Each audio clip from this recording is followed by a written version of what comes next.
that we're going to cover for this quarter, and we're going to go from there. So we're going to talk about a couple of different things. The first thing that I want to point out are some additional things that we have built. So, you know, one of the things that I have long said is I would not be able to do this independently if it were not for people who are members of Elite. So I appreciate that very, very much.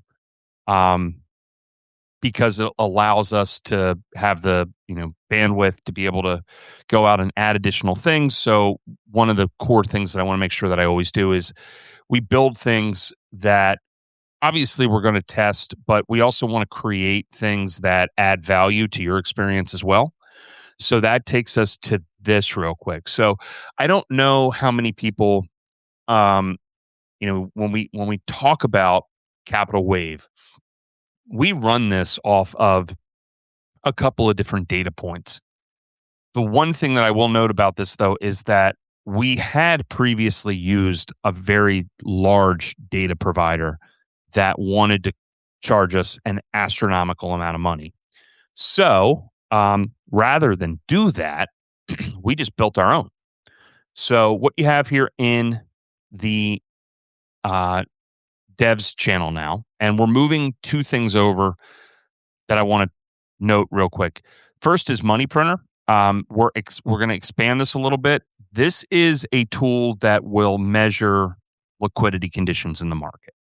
So we have funding stress signals where we have measurements around the SOFR versus the Fed funds rate. We can look at repo strains. We can look at what's happening with private credit. We can look at the money supply. We can assess private credit and money subscores. We could talk about financial conditions. All of these things were very doable. It's just that we just had to build it. So we have all of these different scores that we've built out. We're keeping an eye on what central bank balance sheets are doing at any given moment. We're looking at composite scores. We're looking at raw data. And then, of course, funding and repos. So this will be something that will allow us, as we add a couple more components to this, I want to add not just the liquidity components to it, but also prime dealer data if we're able to obtain it. And that way we can talk a little bit more about the plumbing, and you could see kind of what's happening behind the scenes in terms of the markets themselves. This is the more important thing. So Guru Focus is something that costs, I don't know, $700 a year. Here, there you go. Okay. So this tool, Oscar, good morning. Good morning, Matt. Good morning, Lisa. This is literally a dashboard that we have built. This will stay within Elite. We're never going to probably roll this out anywhere. This is just a macro dashboard for you. So if you are doing company research, this is generated by, our measurements of all of the data below. But like here, Exxon pops up first. It's just kind of our default. Tells you who the company is. But this has all of the data that I look at for understanding fundamentals and analysis of the company's liquidity, its momentum, its financial strength. It's all in a dashboard. So what you have here is, here's your core ROIC numbers. Here are some growth figures. Here are the data, the dividend numbers, liquidity ratios that are critical, F score, Z score, M score. Everybody asks me, where do I get an M score? Where do I get an F score? Where do I get a Z score? We just built it. Okay. So you don't have to go over to Guru Focus. You don't have to try to build this by hand. It's done. So we have that set up. That's going to be an additional benefit. And like, if you're an Elite member, I know, like, I'm asking you $300. This is worth probably $1,000 in the long term. So again, measurements on the Piotrowski score. This is like 5 or 6 different memberships all wrapped into one. So you have your Z score, you have your F score. It should track pretty much every company. There may be some international ADRs that aren't on here yet. If you type in something and it's not there, just let us know. In addition to this, you should be able to download the data right there, metrics. So you can download that to Excel. Again, making this very simple. So if we were looking at a company today like SPCX, SpaceX Exploration, there's your write-up, there's your analysis. The balance sheet, its profitability numbers. Obviously, there's not enough here yet, but once we get some earnings numbers, you'll have things, of course, core things like EV to EBITDA, which matter to me, FCF yield. And I'll go through all of this and explain this at a little bit more depth what a lot of these valuation metrics represent, what liquidity metrics are important, why days inventory are so critical.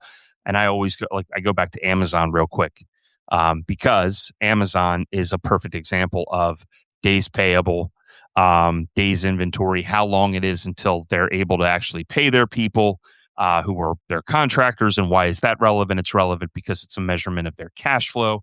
So there you go, right? So you have a new toy, you have a new tool, and if you are looking for, key metrics like F score and Gram score, et cetera, it's all there. It's in the Elite tab. This effectively, if you were a member of Guru Focus or any of these other things like FinViz, you can probably get rid of that now. This should pay for itself. This should justify the Elite membership, which is important to me. So that's that. All right. Yes, that's the goal, Matt, right? That's the goal. The goal is to be able to just give you a tool that you have, and then everything can be in one place. So justification of that. And then, of course, when you look at a name like Amazon, right? So if you were looking at Amazon and you have all of the other financial metrics were important, if you just go back to Capital Wave and then go into the deep dive, which is part of, a traditional setup. Remember, we have the overview, the screamers, and the crashers. If you go in and you look at Amazon, then you've got all of these charts here. And a lot of the tools that I use for FinViz are all built here, right? So we have VWAP here that we can bring down to a minute if we want. We have, so that's trading view. We have EMAs. We have, the key metrics that I use here. So 8-day, 20-day, 50-day, right? So you have that set up. And then if you scroll down into it, you're not looking at actual charts, but instead you're just looking at Amazon itself. These are the segments of momentum, right? So there's 7 different positions that a stock can be in. It had been in a reversal up. It had a bad day yesterday, but not the worst day in the year. Let's zoom out, right, to a daily chart. Obviously, reversal up. So momentum had been here. It just yesterday was an off day for the market, but segments there. I mean, literally, like my goal, Scott's goal, everybody's goal here has been to just replace all of this stuff. So we have it. We were able to build it, and hopefully that'll save you some money, and you can just live off of this platform. All right. It is available. Yeah. So Wayne, it's here already, right? So you just go to Elite. Right, you have an Elite setup, you have a chat, you have a forum Q&A. Devs, it's macro analytics. So that's right here. It's already live. So you can start using it today.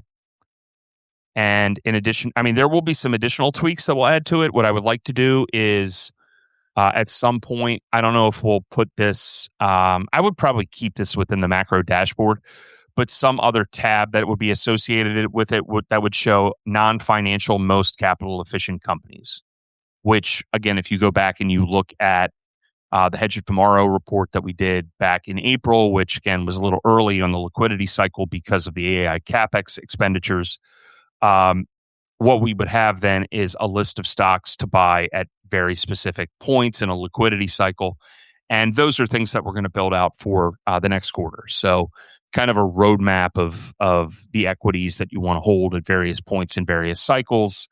And we'll go from there. But so you have Elite, you have this in the devs, you have this. The conviction engine is here. There are some things that we're going to be adding to the conviction engine. It's going to take a little bit of time. That'll probably be unveiled in the next couple of weeks. But we're looking for all of those names that are on this list. We're looking for the reversals opportunities. You could see momentum wise, Netflix is getting killed. Crown Castle, Equifax, Rollins. These are the names that when the cycle turns, they become the outperformers.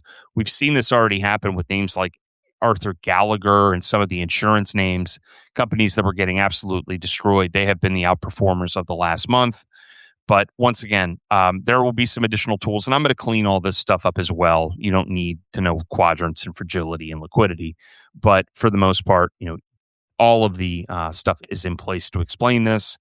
On the other side of Elite, if you're new, we have that. We have a good cheap stuff valuation metric that is just, again, like this is deep value, but deep value has had a very tough time this year. But this is a combination of Wes Gray's work, Warren Buffett, and reversion momentum, an insider metric that is associated with it, return on invested capital, the most important capital efficiency metric.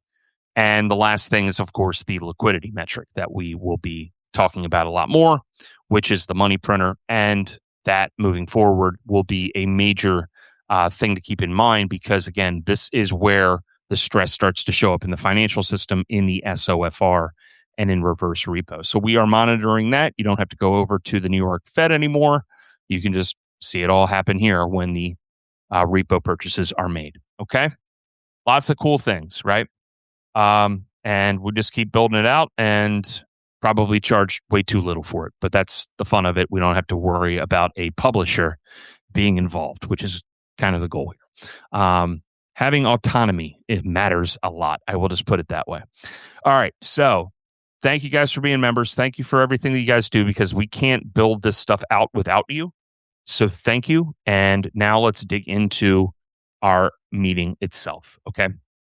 So as we look out into Q3, obviously, I highly encourage you. I know that I write a lot. I apologize. This is kind of what I do. So I don't know what it is about me. I don't know what it is about Scott, but we are both obsessed with the markets.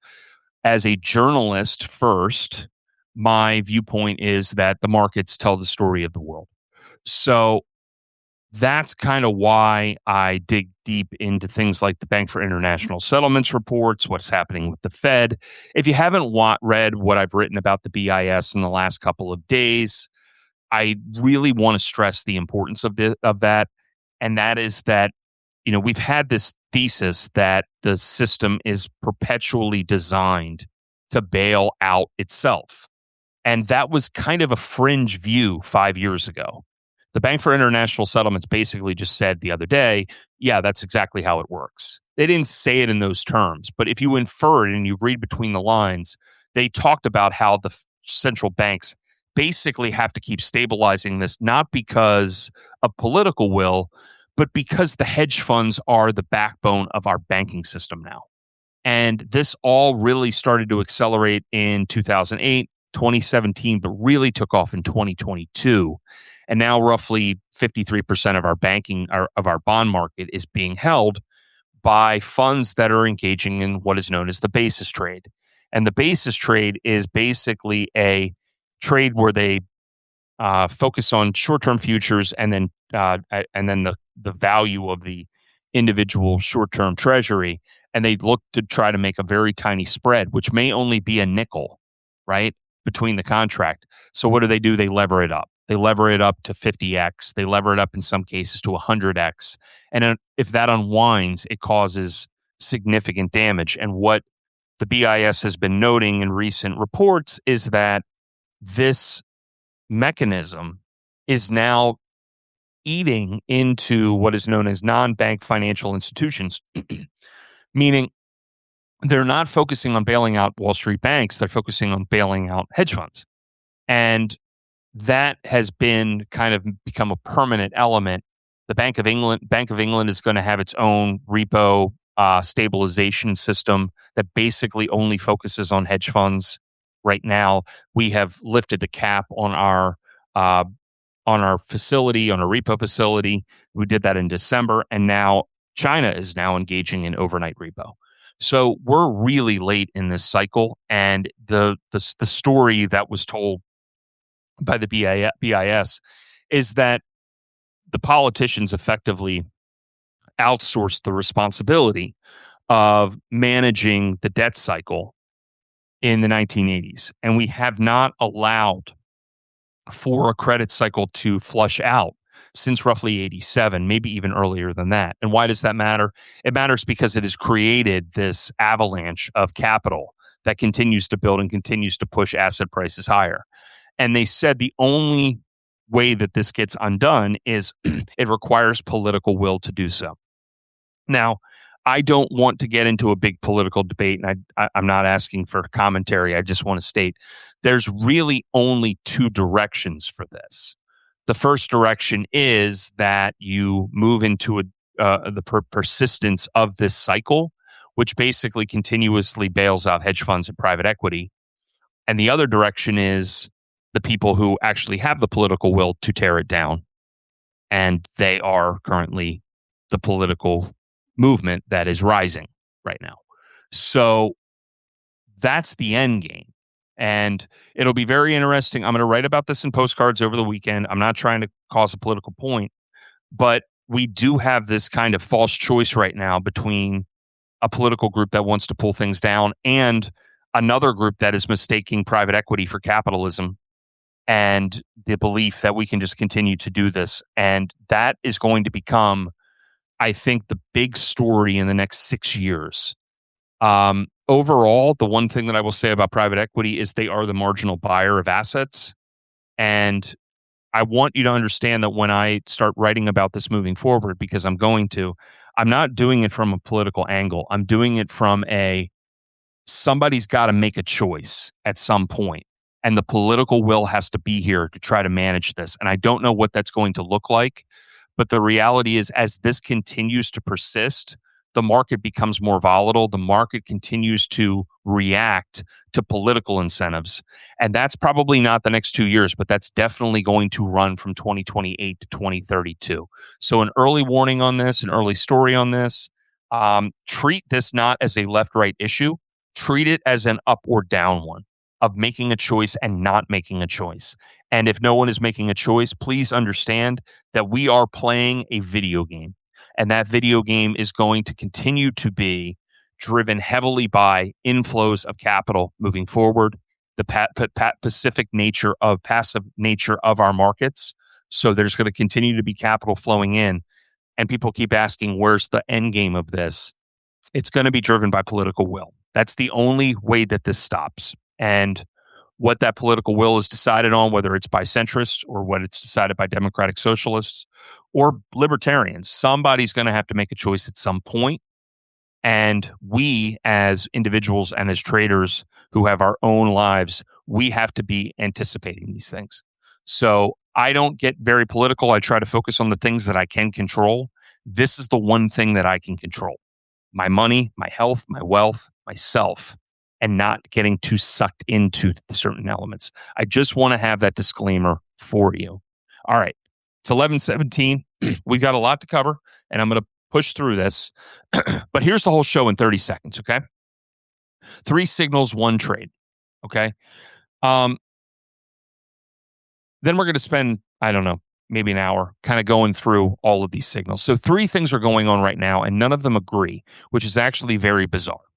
The flows are streaming more chips, more money into the semiconductor space. Over $1 trillion have been poured into ETFs in the first half of the year. $1 trillion.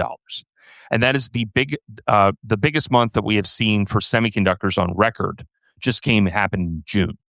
So the tape is actually whispering the opposite of that momentum. The tape is whispering that the AI trade is cracking. And the first day of the new quarter was the worst day for momentum since 2020. We had a really bad momentum break yesterday as well. And again, I've talked a little bit about the idea of a poor man's momentum system. Take the number of stocks that are up 5% on the week, up on the month, and have a beta of 1 to 2. Then you do the opposite, right? Down 5%, down on the month, down on the week 5%, down on the month, beta 1 to 2. Yesterday, we saw that poor man's momentum metric that we've used for a very long time go negative for the first time really since mid-March. So why does this matter? It matters because there are some interesting signals going on. And this is really about the third thing, which is plumbing. The plumbing is the quiet part of this. I've noted recently that Japan went quiet. The Kospi in Korea just dropped another 8% out of nowhere the other day. This is an issue. The plumbing is the story. So the real risk this year is not banks, which are actually the healthiest that they have been in a generation. It's the shadow leverage that the BIS that I've written about has talked about. So money is flowing in, rotating within, and quietly leaving its old safe havens all at the same time. And the resolution of all 3 is a trade. The money broadens out into the median stock, into cyclicals, into Europe, into power, and into a story that I think matters more than any this summer. And we're going to cover this at length. It's that the state is rebuilding the country. Now, from a political standpoint, I don't really even know what I am anymore, but I will say that I'm not crazy about the government getting involved in private business. It's called dirigism. It is a old version of economic. The soft word is fascism, where the state directs capital into businesses and tells them what to do. That said, I'm going to also preface what I'm going to state now. China has been doing this for 20 years with very strategic sectors, and the United States is waking up to the fact that it did not pay enough attention to two important things. One, the rare earth materials element, but secondly, the major change in war. And I'm going to dust off my military security badge today, something that I haven't done in a long time. Remember, I studied security studies at Hopkins, primarily economic security and primarily energy security. But the third part of that is military. We had to take military classes, and all of that is coming back to me today. Here's what worked in the first half, okay? Let's look at the tape where we were to understand what has occurred. It explains everything about what is going to happen and how the first half actually paid. So the winners were, interestingly enough, real assets. Commodities were up 33%. Oil was up 19%. And that's even in the backside of this cracking with Iran. International stocks did very well, 12%. The S&P 500 added 9.3%. High yield was up 1.8. Now, government bonds were down because interest rates went up. Gold, a traditional safe haven, is down. And Bitcoin fell 30%. Again, Bitcoin, we argue, is largely tied to liquidity conditions. Q2 on the semiconductor side was up 88%. And the bulk of those returns came on the momentum switch that happened on April 7th. So it's important for us to consistently focus on where the leverage lies, because that's where the leverage was. The SPXL went up very, very sharply once we had that momentum flip, right? The SPXL is the triple bull ETF of the S&P 500. But the singular focus was on the SOXL, and the SOXL, which is a triple bull ETF for semiconductors, went from 50 to 250 in a month and a half. Now, a lot of the leverage, of course, in the system is in Korea. That's the market that we have to pay attention to. Biotech did very well. Small caps picked up as economic conditions expanded, and banks have done very, very well. The laggards have been Saudi Arabia. China is down. In fact, I'm only looking at the Chinese ETF. China as a nation, some of the broader, I believe the MCHI, I think that was down 20%. Gold's down 14%, and Bitcoin just had one of its worst quarters ever. So semis, Korea momentum are exactly what is cracking now. So the reversal becomes the trade. I said 90 minutes on this because I don't anticipate we're going to go that long. Give me 1 second. Sorry. Okay. Anyway, hope you didn't hear that. All right. Key things we want to focus on. ETF flows, broadening, Kevin Warsh, what's happening with the price of time, which is a very important component of this, understanding how bonds operate, how people who are on fixed income operate. This is the big story. The United States is rearming. Number 5 is the banks are in a fortress mode. This is very, very good for banking right now. We're going to look for M&A, AI 2.0, the risks and the opportunities, and of course, the trades and the scoreboard. So we'll start with the money not lying. Key thing right here as we start this conversation is you start with the size of the wave. And in this world, American ETFs now hold more than $15 trillion. The first half of this year alone, investors poured in over $1 trillion in new money. And a reminder, ETFs are price agnostic. They buy whatever they have to buy. And the managers of these ETFs do not care what the performance is. They're not pulling 2 and 20. They're generating an expense ratio, or at least the bulk of them are. So this is roughly $8 billion a day, every day, walking in the door of the market and annualizing to more than $2 trillion, which is a 35% jump over last year's all-time record. June by itself pulled in $210 billion, which was one of the biggest months that we have ever seen. And this is not a market that people are running away from. That is a market being flooded. But you have to watch how the money came in. It's coming in baskets. It's coming in through index wrappers. It's not stock picking. So that marginal buyer this quarter was not an investor. It has been an ETF. It has been a passive flow. And that passive flow is, once again, price agnostic. And we have gone from 19% in 2010 of money in the market being tied to passive flows. Now we're over 50%. So the only way that this unwinds is that things are forced into doing so. And what that means is you have one of two things: major policy changes that would force that. And I highly doubt that will ever happen.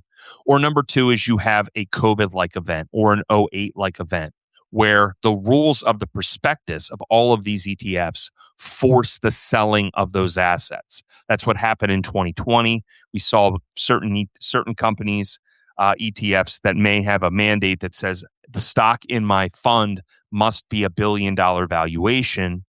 Well, if those companies all start dropping under $1 billion, that forced selling picks up. That was one of the major reasons why that bailout happened, by the way. It was because of the passive impact that was occurring. Chips in, software out.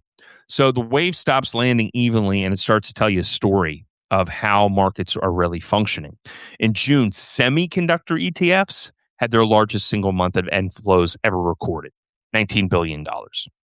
And that very same story, money was flowing out of software ETFs. They bled out about 1.3 billion, and one of the worst months for them since 2018.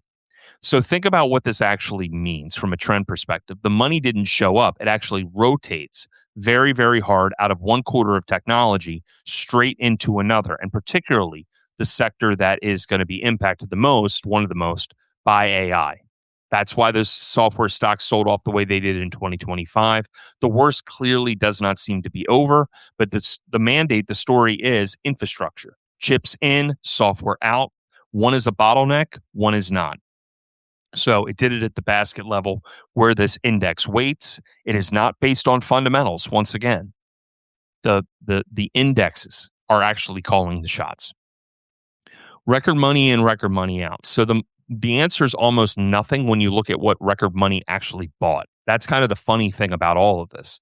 The semiconductor index went nowhere for the month.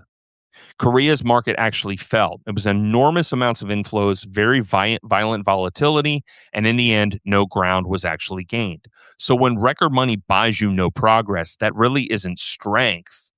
That is the top being tested. And that's one of the reasons why we have to be a little bit cautious heading into July, because once again, as we look at what's happening with Japan, we look at what's happening with the US, we are seeing the possibility of pressure of us predicting a little bit of a top, and what that poor man's metric is telling us is a higher probability of additional selling. Now, what does that look like? Well, it looks at an environment right now where funds are still heavily leveraged and still very, very long. But yesterday was a little bit of a test, and the fact that there has been no real momentum building out of the semis is an issue. So on the first day of the quarter, the market answered the question for us, right? The most crowded momentum trade on earth had one of its worst days since the pandemic crash of 2020. And the high flyers went one way and the forgotten names went the other. And the rotation that I'm going to walk you through for the next, I'm not going to say 90 minutes, but on July 1st, it stopped being a forecast. It just printed the rotation. So let's talk about one of the major themes, right? First off, to show you the crack here, which is very critical. The index was 5 stocks in a trench coat this quarter. This quarter, the coat came off. So the crowded trades cracked because it's not one stock, and that's the whole point. The AI memory complex is breaking down all at once. SK Hynix, which is one of the biggest players over in Korea, was down 25% from its high. SanDisk falling 22%. Micron, Kioxia, in addition to that, Samsung, all rolling over at the same time. When these names break together, that is not company news. That's positioning. That's also a lot of that ETF and leverage unwinding at the same time. So semiconductors got about 3 standard deviations stretched, and history says that above 2.5, you get a pause or you get a reversal. That's something that I want you to think a little bit about, understanding these deviation lines. So once again, when we talk about standard deviation, when we talk about volume weighted average price, The first standard deviation is roughly 65% of expected move. The second standard deviation is 97%. And the third standard deviation is 99.7. So when you get that stretched, if your price movement is 3 standard deviations up, the odds are that this is going to go the other way. It should revert to the mean just by basic statistics. Now, all of that said, in fairness, the counter case was real for all of this. Korea's AI mania has been unwinding, and there is a significant amount of exposure here that is not just to Korea, but also to Japan. And we'll dig into that a little bit. Something like $57 billion of foreign money left Korean stocks in 2 months. So speculators and momentum traders were over in South Korea playing bank. And now all of a sudden that money is coming back. Now, the counter case for this is real because the biggest degross of the mega caps in months just met the biggest 3-day rally since April. The classic pain trade squeeze. But here's where the money is going while the crowded trade wobbles. It's moving into discretionary goods, into transports, into regional banks, into industrials. It's actually signaling healthy economy, which is pretty interesting given the jobs report that we had just come out. But the median stock in the S&P 1500 is now growing double-digit earnings, and that is the fastest number that we have seen in years. The market was never as narrow as the headlines, and now everybody's about to find out. Now, here's a story that I think that a lot of people need to really understand about the state of this market and what is happening with Kevin Warsh. So Kevin Warsh is our new central bank leader. And he has come in and the markets are saying this man sounds very hawkish, right? And hawkish means he's going to try to attack inflation with higher interest rates, winding down the balance sheet, and doing whatever is necessary to get inflation under control. Good for you, bud, because that's the exact same thing that Alan Greenspan and Ben Bernanke and Jay Powell all said.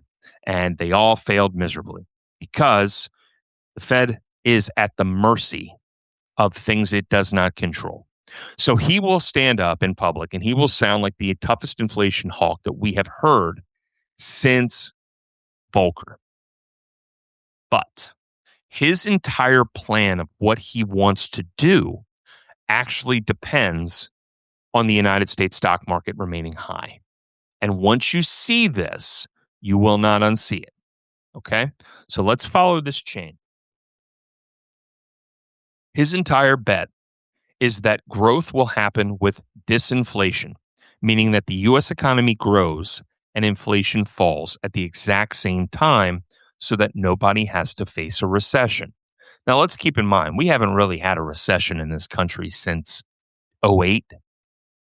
And if you really think about it, we weren't even in the other one that long. So you really would have to go back to the dot-com bust. The only thing that delivers both disinflation and growth is a massive productivity boom. And a productivity boom needs companies to invest money. All right? Pretty simple. Investment, though, needs cheap capital. And the cheapest capital that a company has is a high stock price. No high market, no investment, no productivity miracle. The whole tower sits on the stock market. So he told himself at Sintra, he said that inflation expectations have come down. Inflation risks have come down. And on AI, he pivoted to say that if the supply side expands, he said, quote, that's huge implications for monetary policy. That is him tying AI to disinflation, to easier money, in his own words. And here's the tell. The market only prices about 2 small hikes through all of 2027. And that was when I was putting this together. So now we might even go to 1. But this is not the path of a hawk. The smart money is betting he blinks toward stocks every time it matters. And I'm going to tell you very simply, I'm expecting the same thing. I do not anticipate that this man will have the political will and the effort to do what is necessary to drown inflation. And once again, I still believe that the unofficial inflation rate of the United States is now 3%. I think they changed it. I don't think that they have the political will and the effort to bring it down to 2 because of what that could do. This is not from a political standpoint of right or left. It's just looking at the reality of our expanding debt pile and recognizing that inflation is the best path to just allowing it to go. People ask me, is this just going to print forever? Right? And the honest answer is not yet, but the option is now permanent. If you look at the split on the real rate, he is hawkish. They held in June. The dot plot moved up. They even raised their inflation forecast, and they stripped the easing language out of the statement. But then you have to watch the other hand of what they're doing. Don't just listen to what they say. Listen with your eyes. Yeah, you can do that. Back in December, the money market seized up.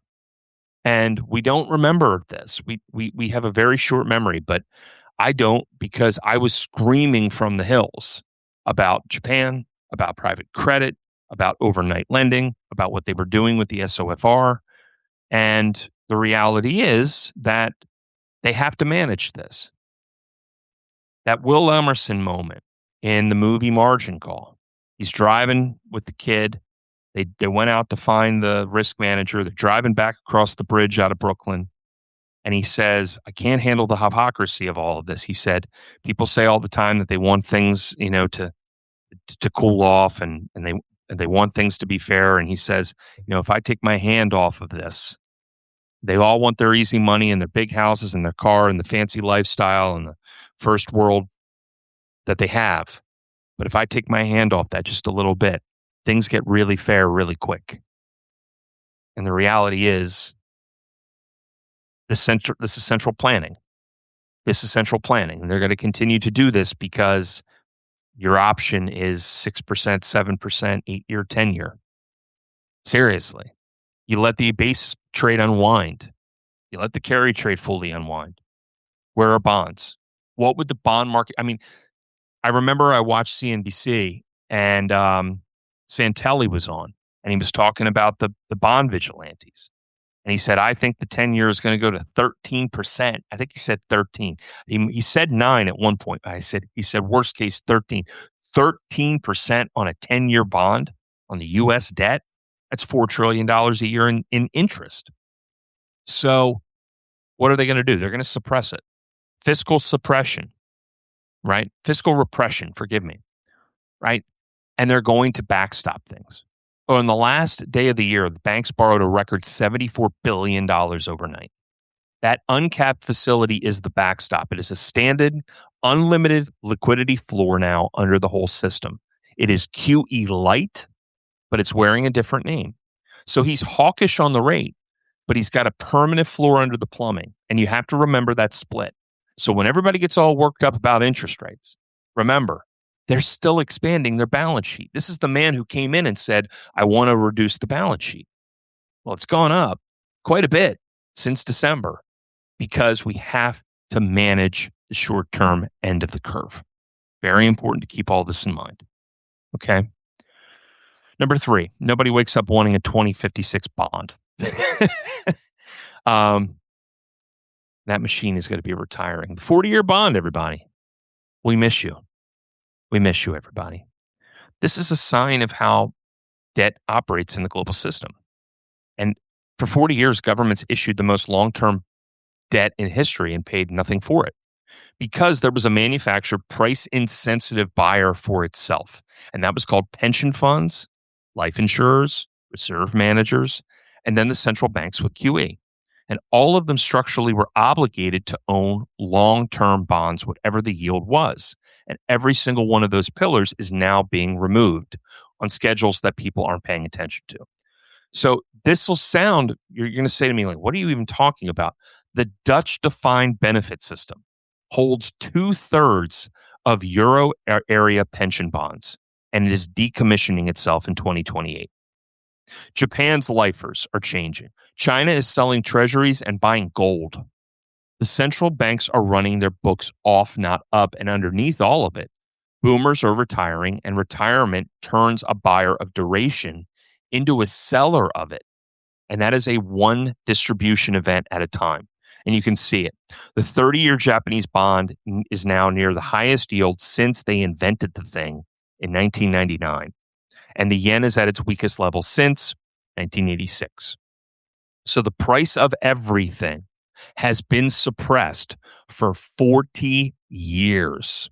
And that's one of the things that I talked about with the BIS, which means it is now lifting off the floor and it will reprice everything. And that's going to be why this next story is so important. Okay. Once again, I point the camera at things. I don't sit here and I say that I agree with something or I don't agree with it. I just tell you it's happening. And I don't want you in about 18 months to say, Garrett, why didn't you tell me about this?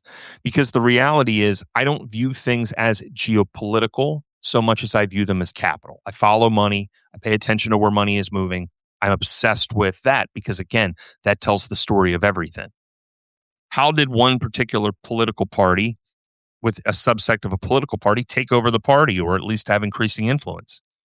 How the money moved through it, how the incentives were created. Like, you can tell that whole story. And a lot of people aren't going to want to believe it. But if you follow capital, if you follow money, if you follow incentives, if you follow that and you just follow the money, it will qualify everything. It will allow you to deduce very quickly why something is occurring. And in this case, this is a major national security story. Okay? So this is a fascinating issue, because it was so inevitable and it just took time to play out. Now, if you read my postcards about Kratos Defense, right, the company that Kratos, I'm going to pronounce everything wrong today. The thing that I had noted was that warfare changed. Okay. And this was the thing that it sounds so simple, but when you really sit down and you read it and you look through history and you see how different things changed the world at the same time, there's a really important year in history. You might know what it is, 33 AD, right? And how that year changed religion globally. But it's not just that. It's not just that event. It's not just Jesus of Nazareth. Events happened in Rome with a major financial crisis that shifted Rome forever. And the last thing that happened in that decade that no one really talks about was Chinese ability to fortify their rivers. Their military strategies that year changed the East forever. Military security, military stories are world-changing. The machine gun being invented during the Civil War, the Gatling gun, ultimately leads to the warfare of trench warfare in World War I. And the no man land, right? The no man's land of World War I was maybe 100 yards, 200 yards, 300 yards. Does anyone in the chat right now, without having to Google it, yes, the temple was burned, I thought, at 60, but you're right, you're probably right, Florman. You're much better at this area of history than me. Does anyone know? What was my question? Oh, yes. Does anyone know how big the no man's land is in Ukraine right now? How wide it is? I'm just going to ask the chat. World War I, no man's land might be 100 yards, 200 yards, 300 yards. How wide is no man's land in Ukraine and Russia right now? See if anybody wants to guess. And I'm going to give you 15 seconds, and then we're going to move on because we got a lot to cover. It's in miles. Higher than 10, Michael. Higher than 10. It's 17. That's according to somebody a friend of mine who went over there recently and was writing about this. 15 to 17 miles. Maybe you're at 40, Matt. It's entirely possible. And the question is why? Why? Well, remember, Russia is an old military apparatus of tanks. That is their big tool, right? And for the US, it's our aircraft carriers. It's our Apache helicopters. It's our F-35. Okay. What has happened in the last 3 years? The rise of drones. Okay. So where the machine gun in World War I forces everybody into trench warfare, World War II is shifted by airplanes. Vietnam changed warfare. Some of the weaponry that we had in the first Gulf War altered things forever. Steel rain is the term that you're looking for. So America's war machine did not fall behind on technology. It got gold plated. And this is an issue within centralization. For 30 years, the whole thing got concentrated into a few giant contractors that left California and moved to D.C. in the Clinton era. And we started to build a handful of exquisite showpiece platforms, astonishing machines, the F-35 program. We basically stopped building anything in ports. And these were slow, brutally expensive, and impossible to build at scale. So the arsenal of democracy quietly became this boutique. Then the wars in Ukraine and the Middle East have completely rewritten the rules in the last 18 months. And anybody who has been paying attention saw this coming.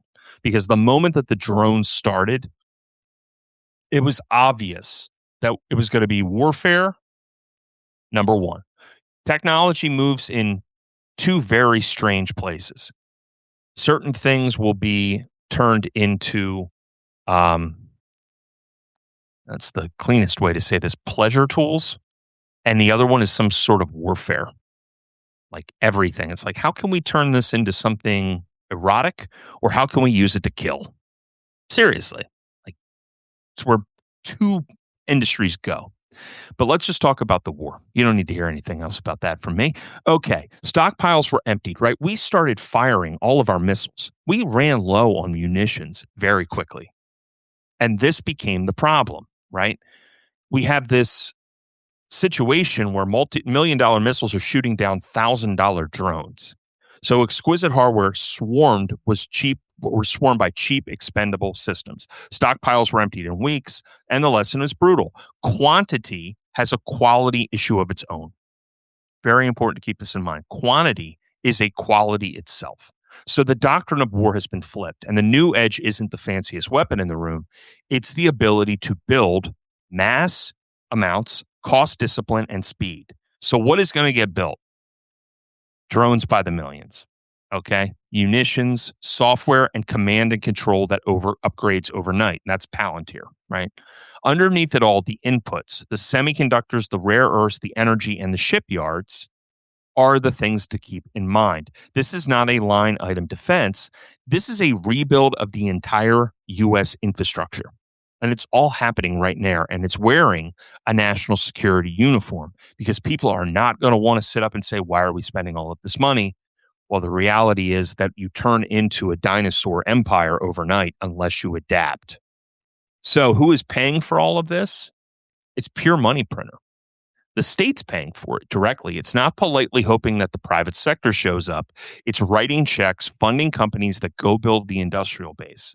And the printer has graduated from a backstop on Wall Street to now a strategic buyer of companies and rebuilding the entire factory. So for the companies on the receiving end, that means guaranteed multi-year demand mandated from the top, and it doesn't care about the business cycle. So the trade is simple to say, and it's harder to do. Don't just buy the crowded primes everyone already knows, right? We're not focusing on Lockheed and RTX and Raytheon or, Northrop. You're actually focusing on where the contracts are going, the inputs, the chips, the metals, the energy, the manufacturing capacity that the whole build actually depends on. And that's where the new money flows. It's far less crowded right now. And it's happening everywhere all at once. The allies are doing this everywhere else.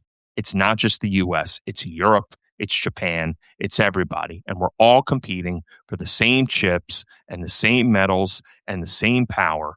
And when the whole free world rearms at the same time, That is a demand shock stacked on top of everything else. So, from a catalyst perspective, just note this stuff is already being written. We've talked about energy fuels. UUUU is the ticker. UUUU. United States government just wrote them a $750 million check. They're in Intel. They're going to continue to even potentially go into Anthropic or OpenAI, forgive me. OpenAI is talking about a 5% investment in this. What do you think that ends up? It ends up as part of the machine. Palantir's heavily involved in this. You have companies in the metal space. You have MP Materials. These are all companies that have the single largest money printer and check writer in the world backing them now. The United States is now a venture capital firm. And the United States already had a VC arm for a lot of these things at the seed level. Now they're graduating to persistent support. It's almost a private equity arm at this point. So, once again, here's the part that makes it urgent. This is not a someday story. Okay? This is happening right now, and the state is not hoping that the private sector shows up. It is the customer, and the template is already public. Well, Washington is directly investing in domestic rare earth processors. Capital is being allocated by contract, not by the market. And for the supplier, that means guaranteed, cycle-proof, multi-year demand, and the clock is live. The president is reportedly taking multiple defense briefings on military options right now, while allies rearm in parallel and fight over the same chips, same metal, same energy. This is not a someday story. This is the catalyst on the clock right now for the summer. The banks. The next financial crisis is not going to happen at a bank. It's going to happen at a hedge fund. It's going to happen in Japan. It's going to happen through a credit line. It's going to happen in places that people aren't paying attention because we're listening to the stress test, right? The banks, people fear that the banks are the problem.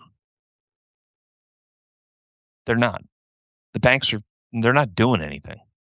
The regulated banks are actually fortresses right now. 32 of the banks passed the stress test, and it's not one of those things like we're going to keep raising the limbo bar to make sure that you can get under it. No, it's pretty fine.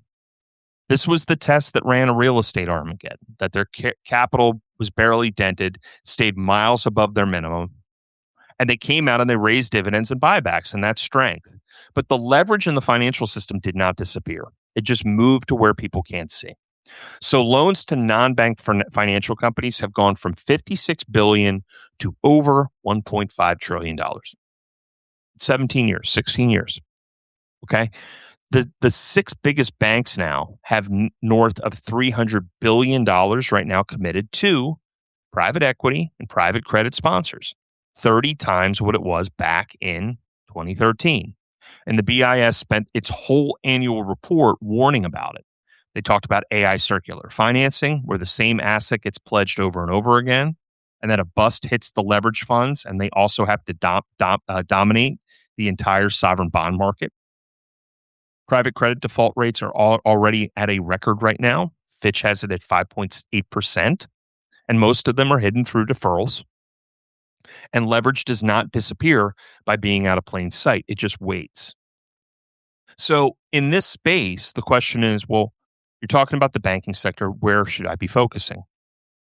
I go back and I always recommend that you pay attention to what Tim Melvin is talking about. Tim is my father-in-law. He focuses on the regional banking space, and he focuses on the community banking space. And he has a letter that talks about this. It's like $100 a year. But as he always recommends to people, focus on the banks that are in growing areas that are trading for less than their tangible book value. So the tangible book value is basically the sum of the parts of the bank. And these banks, again, are fighting and competing for deposits in any environment. So what you're doing is you are creating a sleeve of your portfolio that is dedicated to a very simple metric. Tangible book value is, think of it this way. The bank is across the street. It's got $1 million in the vaults. It's paid off its loan. It rents its property. It doesn't have any other assets that are tied to it, but it's got $1 million in cash in the vault. And the bank is trading for $800,000. It's trading at 0.8 times tangible book value, right? Well, in a logical world, that bank would just be bought but we're not in a logical world. What Tim has done and what Tim is always focused on is just holding a basket of these names and then looking for M&A activity. And we are looking for looser regulatory oversight from Bessent and the Treasury to flush out more M&A activity in the future. During the Biden administration, M&A activity in the banking space basically went nowhere. But now the hope is we start to see more and more of these buyouts. So it's an alternative asset strategy that's baked into things that cost less than the sum of their parts. And you own these names and you just wait. And we'll talk a little bit about that. I'm going to be doing a conversation with Tim in the next 2 weeks, and we'll talk about that strategy. Okay. That's a great question, Florida man. I don't know. That has been a question that has been asked a lot over the years, and I don't think that I would imagine that if JP Morgan got stuck, they could just go to the discount window and take as much money as they need to pay it off. AI power from frontier to power. Okay. So theme wise, again, I own a small sliver of a company in Europe called Amp Tank. And we are a battery company more than anything, but we just got our permit for our first data center. The idea of land and power is something that everybody wants to do. And they want to do it because it's a relatively simple strategy. You secure land and you secure power, and then you sell the project.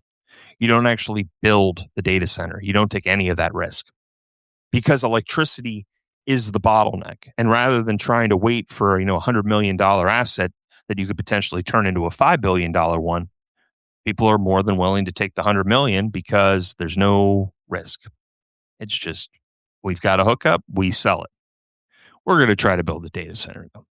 That said, on the power side, right, this is where things get choppy. You move down the stack to the things that don't wobble, and power is the biggest bottleneck in all of this.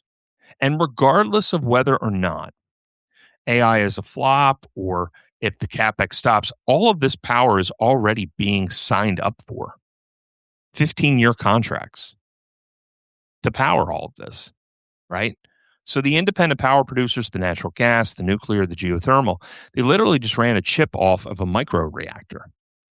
And the reality is, if you look at the names that I've talked about in the past, the energy transfers, the companies that are delivering coal to power plants, the companies that are specifically focused on the increasing cost of electricity. And keep in mind, demand for electricity is going to go up, but the cost is expected to now effectively move toward doubling over the next 30 years.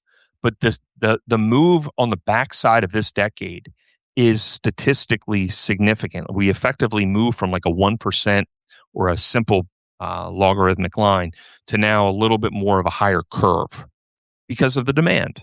And the demand is going to continue to accelerate, which is going to continue to put more opportunity in the hands of those midstream players. This is not that complicated. Own Energy Transfer, please. Just buy it and just hold it and don't look at it. MPLX, good company. Energy Transfer, Enterprise Product Partners, EMO, which has all of those midstream companies. Yes, they're going to ebb and flow in short moves when there are major geopolitical events like we've just seen with Iran.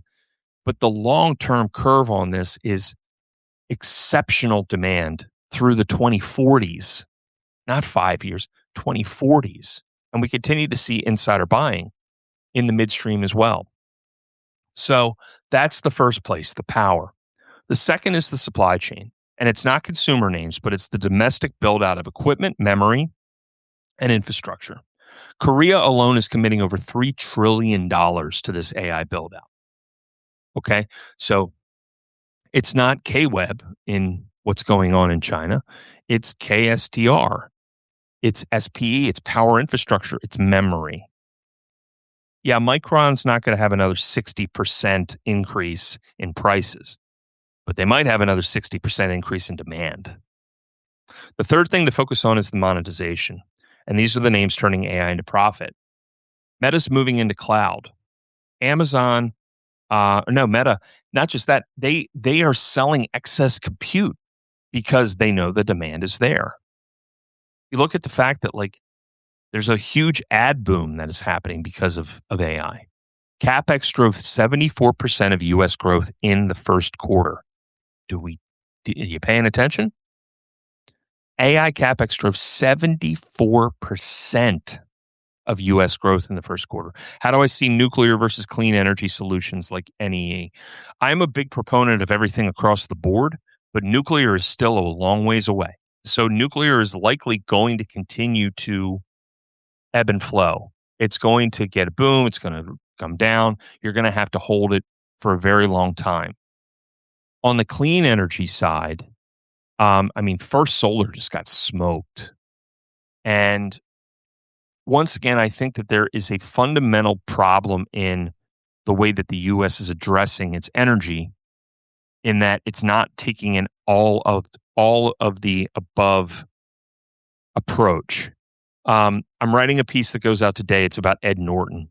Ed Norton was complaining about US energy policy because when I am listening and looking for really intensive insight on where U.S. energy policy is, I turn to Hollywood actors because they know everything. And that's, they speak with such conviction. How can they be wrong?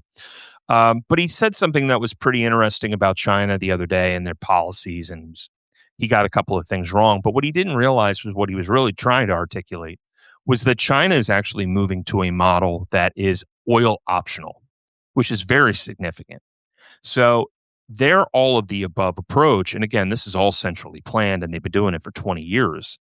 They've got such a stranglehold on rare earths, but they also have a stranglehold on batteries.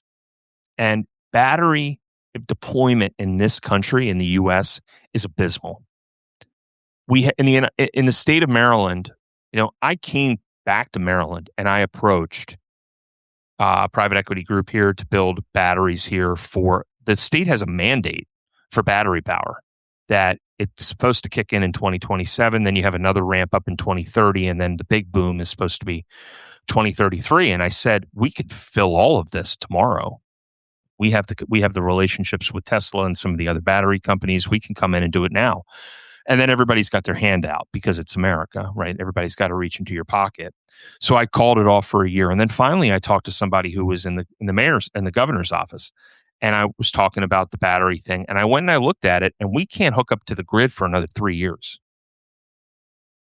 So regardless of what the state of Maryland actually says, PJM, forgive me, they basically were like, yeah, you can't hook up to us. So what's the point? And then I also talked to somebody who was in the governor's office who thought you don't need batteries. You can just plug the windmills and the solar panel directly into the grid. I almost had an aneurysm at the table when that guy said that to me, and I really struggle not to laugh. Nobody knows what we're doing. It's pretty amazing. Anyway, end of rant. That makes the power trade the most durable leg of it all. And it makes any reversal of macro event not a sector one. So once again, keep an eye on a lot of these names. SEDG, I'm being asked about Solar Edge Technologies. That's a good looking chart, to be honest with you. Over the last year, it seems to have bottomed out in 2025. This is a cool looking chart too, from a long-term momentum perspective. If I were buying Solar Edge, which is pretty cool, they banned Chinese inverters. Okay. I would set a stop back at the long-term EMA. So that's 20 months. That's $46. That's a pretty attractive looking chart, though. It had a really big run in May. That's my only concern. So this will probably peel back and it will probably hug that 8-month line. It's a good looking chart.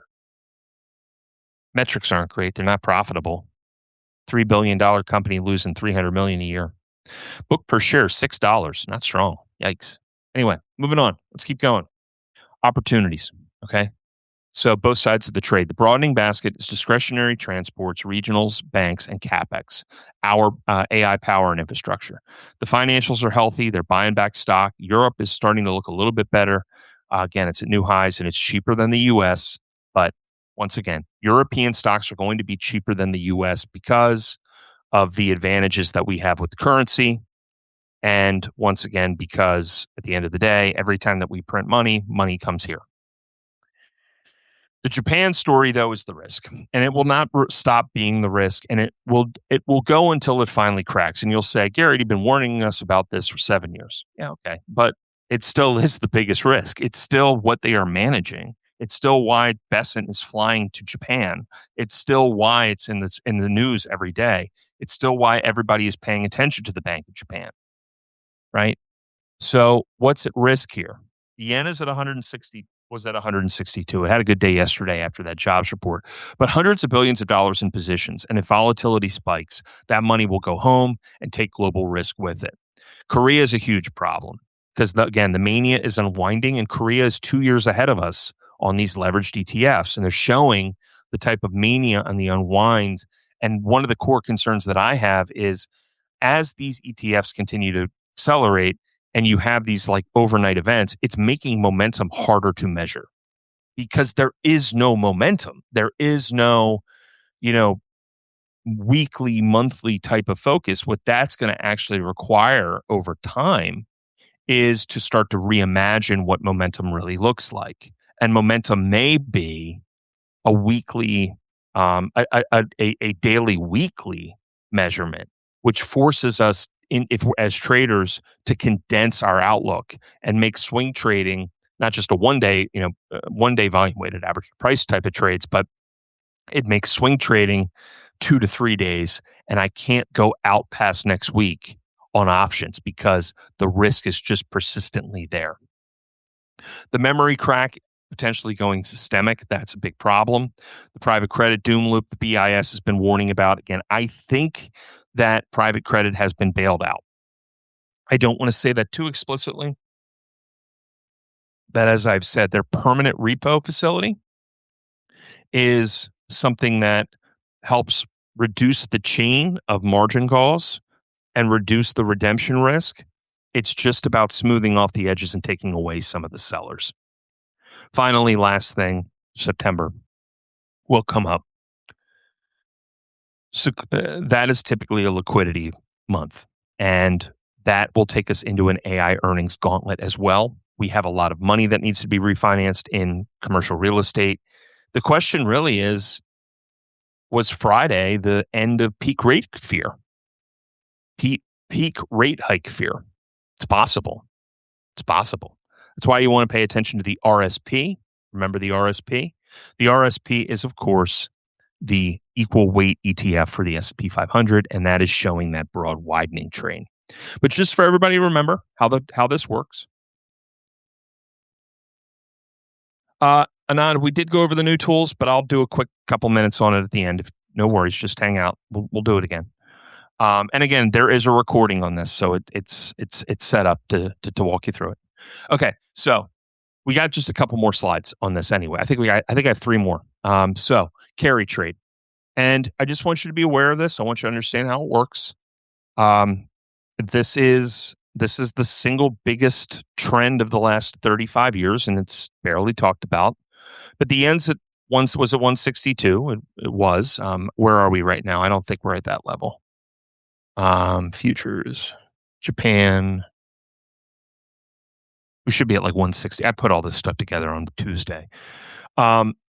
Weakest yen since 1986. So Tokyo already spent 11.7 trillion yen, which is $73 billion, defending their currency in April and May, and it failed. Okay, so what do they have to do? If their currency is falling, they sell U.S. treasuries to raise cash, and then they convert it, and they buy their own currency. They buy, using U.S. dollars, the yen, to try to make the selling go away. But nobody wants to do that. People continue to short this. So somewhere between 260 and $500 billion of carry positions are still out there. That actually might be a conservative metric because there are lots of other things that are tied indirectly to the carry trade as well. So what happens is it's not necessarily about the positioning there itself. It's the positioning around those trades that's also critical. So I want you to go back and watch the movie The Big Short. And there's a scene where um, Selena Gomez is playing poker with, is that Fisher? Can't remember who the economist was. And they explain, oh, it might be Schiller. They explain that, they're playing poker and then some other people start making bets on their poker game. And then other people start making bets on the bets of the poker game. I want you to think about the bets of the bets on the poker game. Those secondary bets are positioning around that poker game. And that positioning, if it is too lopsided, is what can unwind and do so very quickly. And I want to point something out, okay? There is a report that was written by the Bank for International Settlements that I believe I'm one of 6 people who probably read it. But it was a great report, and it was explaining how positioning works in currency markets. And to keep it very simple, there were 4 rate hike decisions by the Swiss Central Bank, okay? Swiss Central Bank, which, by the way, is one of the most levered central banks in the world. Don't worry about it. Nose might bleed. But there were 4 decisions that were made since 2010. One was made in 2010, one in 2018, one in 2020, and one in 2022. In 2 of those instances, they raised interest rates and the market didn't do anything. Okay. On 2 other occasions, they raised interest rates and it broke pegs. It broke the bets that the individual currency would remain locked to, say, the euro or another pair trade that was linked to the Swiss franc. The issue was the market collapsed and hedge funds blew up because they were not positioned properly. Even though some of these things were surprises, nothing happened.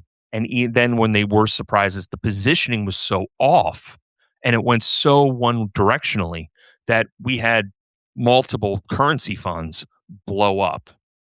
This all comes down to how those excess secondary bets are positioned, which is like insane to think about because you're not thinking about this stuff.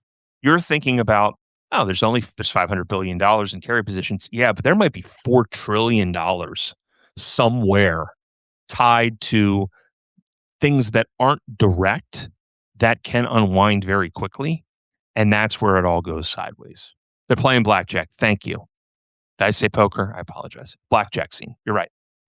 Right. Selena Gomez and was it Schiller? Who was it? That's going to drive me nuts the rest of the day. Can we Google that? Selena Gomez, blackjack, Big Short.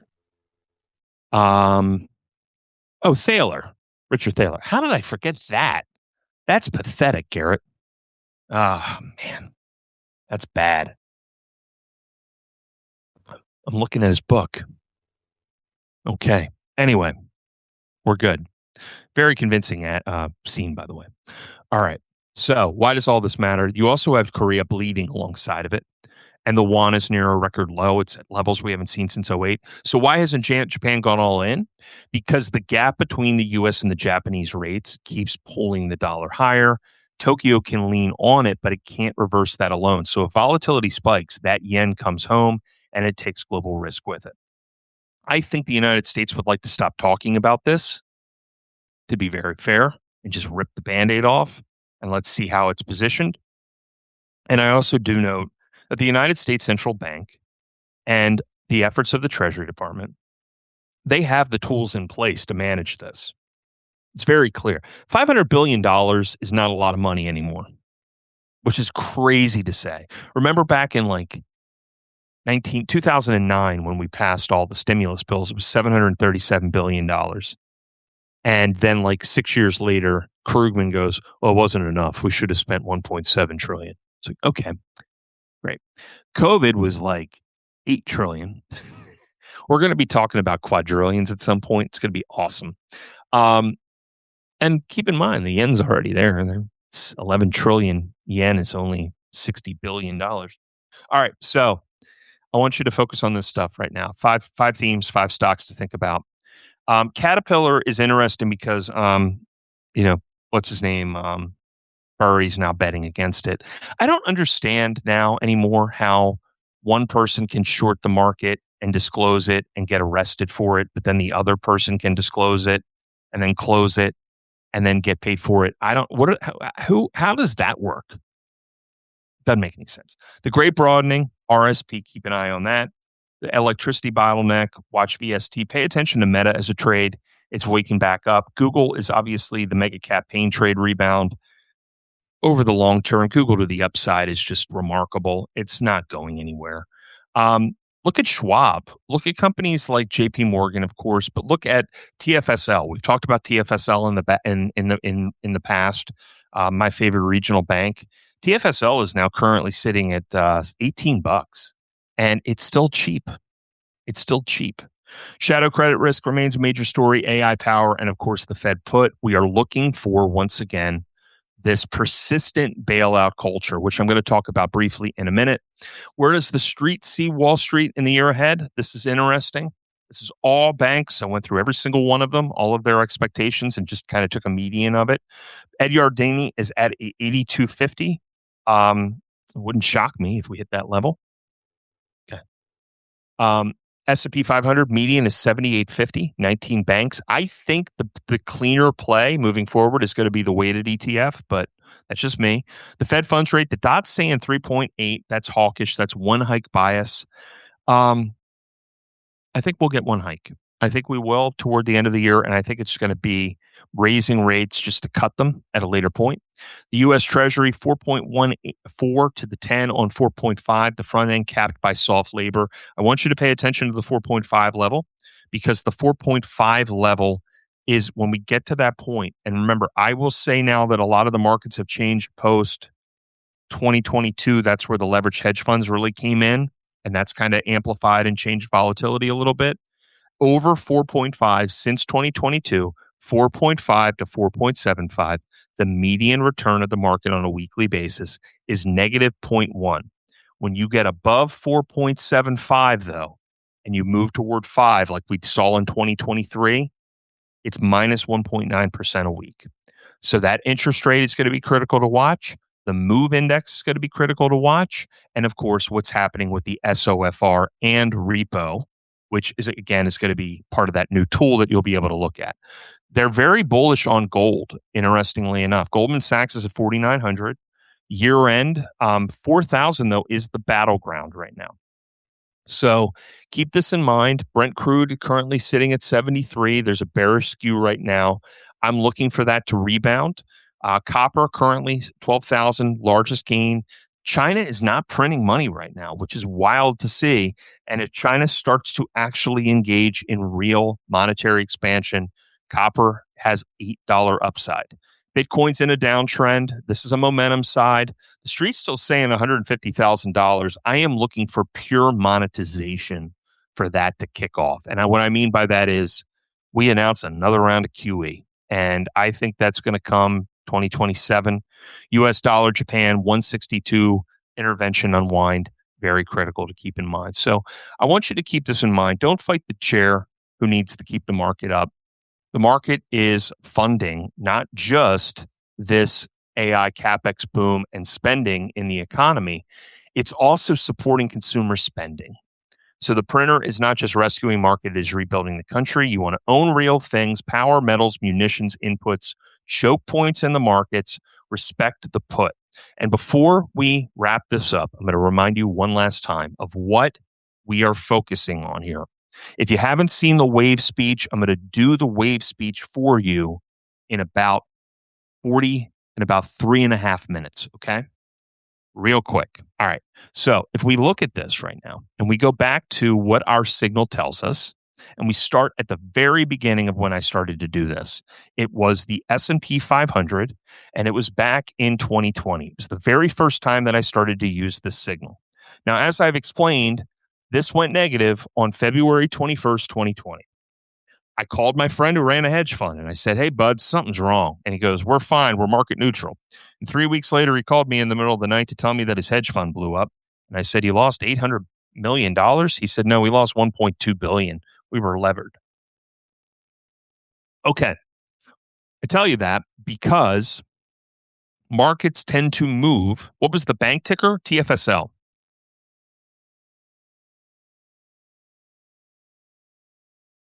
And you should know that one, but look at Schwab too.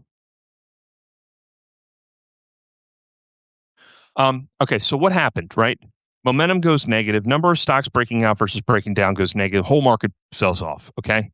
And we're kind of like, oh, this is weird. We've never had our signal go negative. We built it in 2019 after the repo spasm. Market sells off. As we remind you, markets tend to sell off, push toward oversold. And if there is not intervention at that point, if there is not large amounts of insider buying at that point, we look for a short squeeze, aka a bull trap. And we typically look for it to move back toward a key moving average. If it's already under its 200, then you're looking back to 200. We tend to look for it to go back up to about its 20-day. And then the real selling starts. Okay. So there's your phase, right? There's your starting point of this, right? Okay. Florida man, I'm going to just say, I think this thing is worth $32. And the reason for that, again, we go back to the intrinsic value of the bank itself. Let me just take a real quick stop on this real quick and just talk about TFS real quick. I have been long TFSL since about $12. I've recommended it across multiple publications and places that I go straight for people. I have recommended TFSL. It has been on a tear. And again, the regional banks are waking back up. These banks look very healthy. They got the support from the Federal Reserve. Okay. Why TFSL? This is a bank that is in Cleveland. All right. And once again, I'm never selling this. I'm just going to tell, until it gets taken over. I'm not selling it. There's no scenario where I'm selling it. So be on the record. I'm not selling it. And if I were to sell it, I will tell you a week before I sell it, but I'm not selling it. Okay. I'm not selling this. All right. What happened with this company? This company is owned by largely a bank holding company. That bank holding company owns 81% of the company. 19% of the shares are floating, available to people in the public. Okay, we know that now. Great. This company is part of a thrift conversion. A thrift conversion is when you shift into a real live, it's like Pinocchio turning into a real boy, right? You turn into a real bank. All right. They did the first part of their thrift conversion back in 2008, and they never finished the other one, the other part of it. Well, what was interesting about this was this company was paying 9% at the time, 9% to basically wait. And here's the important part about this: the bank itself, the holding company, has foregone all of the yield that it has generated, all the cash flow, and it has given it to the 19% outstanding shares, the retail shareholders. Okay. All that said, so you got a 6.3% yield now, which is still pretty damn good for a bank that's, completely low beta, 0.74. This is the thing that throws people off. It throws it off that a bank is trading at 54 times earnings or that forward earnings are 48. Okay. Here's the funny part about that. Nobody seems to understand that this is actually measuring only the 19%. You have to divide this by 5. So the real PE ratio of this company is somewhere around 11. And the forward is somewhere around 9.5. Okay. And that's because of the structure. The structure has thrown off this math, and it's been this way for years. The intrinsic value of this company is somewhere around $25 to $33, which means, here's the thing.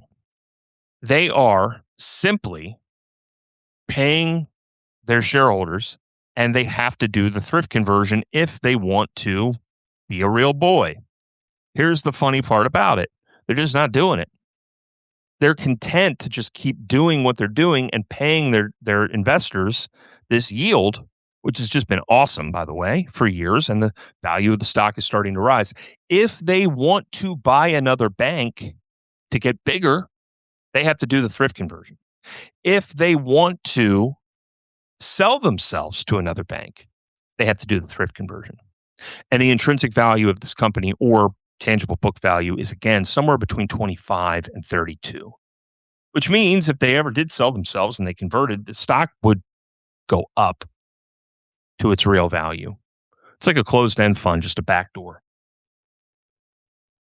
It's an awesome, awesome story. All right, back to my point. All right. So, real quick, took more than 5 minutes. I apologize. Okay, so real quick, we go back to COVID and we go back to that day in March when Bill Ackman stood on CNBC and said, hell is coming. And then a man in Wyoming went to a bank and tried to pull $600,000 in cash out of it, even though that's way more money than a bank would ever even have in its vaults. And then you had to have Neil Kashkari of the Minnesota Federal Reserve go into 60 Minutes and say, we have unlimited money. We will print if we have to. And print they did. And over that weekend, 27th, 28th, they announced that they were going to engage in a new round of quantitative easing. And that was the rescue. At the exact same time, SEC Form 4 documents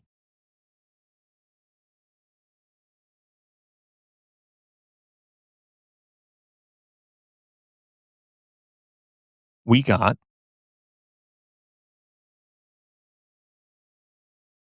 this chart. This is the insider buying to selling ratio in real dollars over the last 20 years. All right. This chart. You see these spikes? These spikes are where executives are buying their own stock. They're putting their own cash down and they're not selling. And you will see that they have called the bottom of every major event, which also coincided with significant amount of monetary policy, printing money, quantitative easing, whatever it is.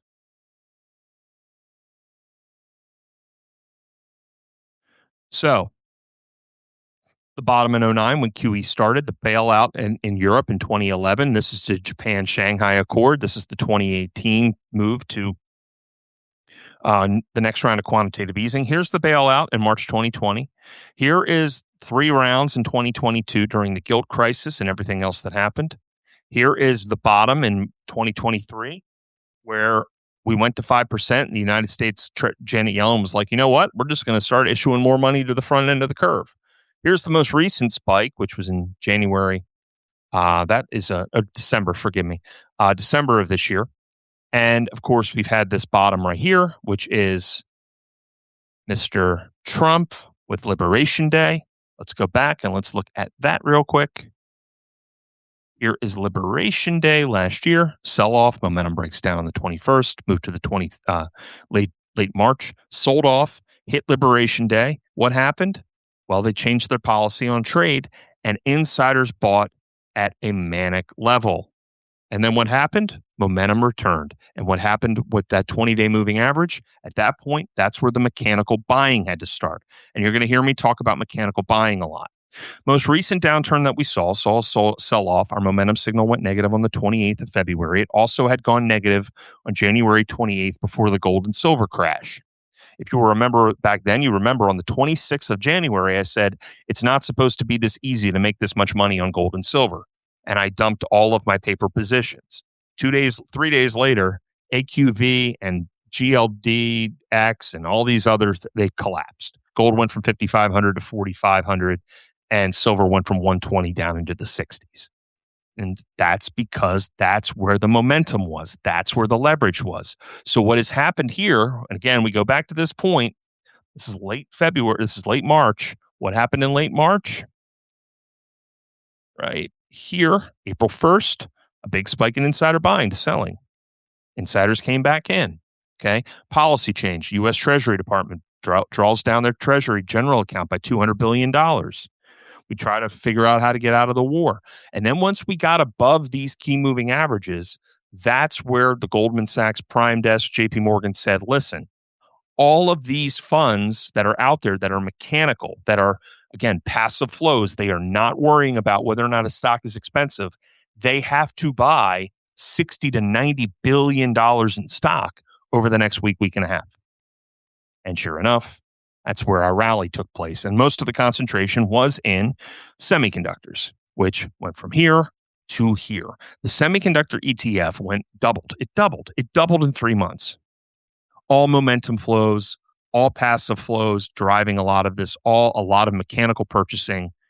It's a self-licking ice cream cone. So right now, here we are. What's going to happen next? Well, again, the point that I'm making off the BIS report is that we're going to see more of this type of stuff, the bailout type of stuff. Japan is the big story, right? We had a momentum shift in November of last year. And then on November 21st, Japan announced $117 billion in stimulus.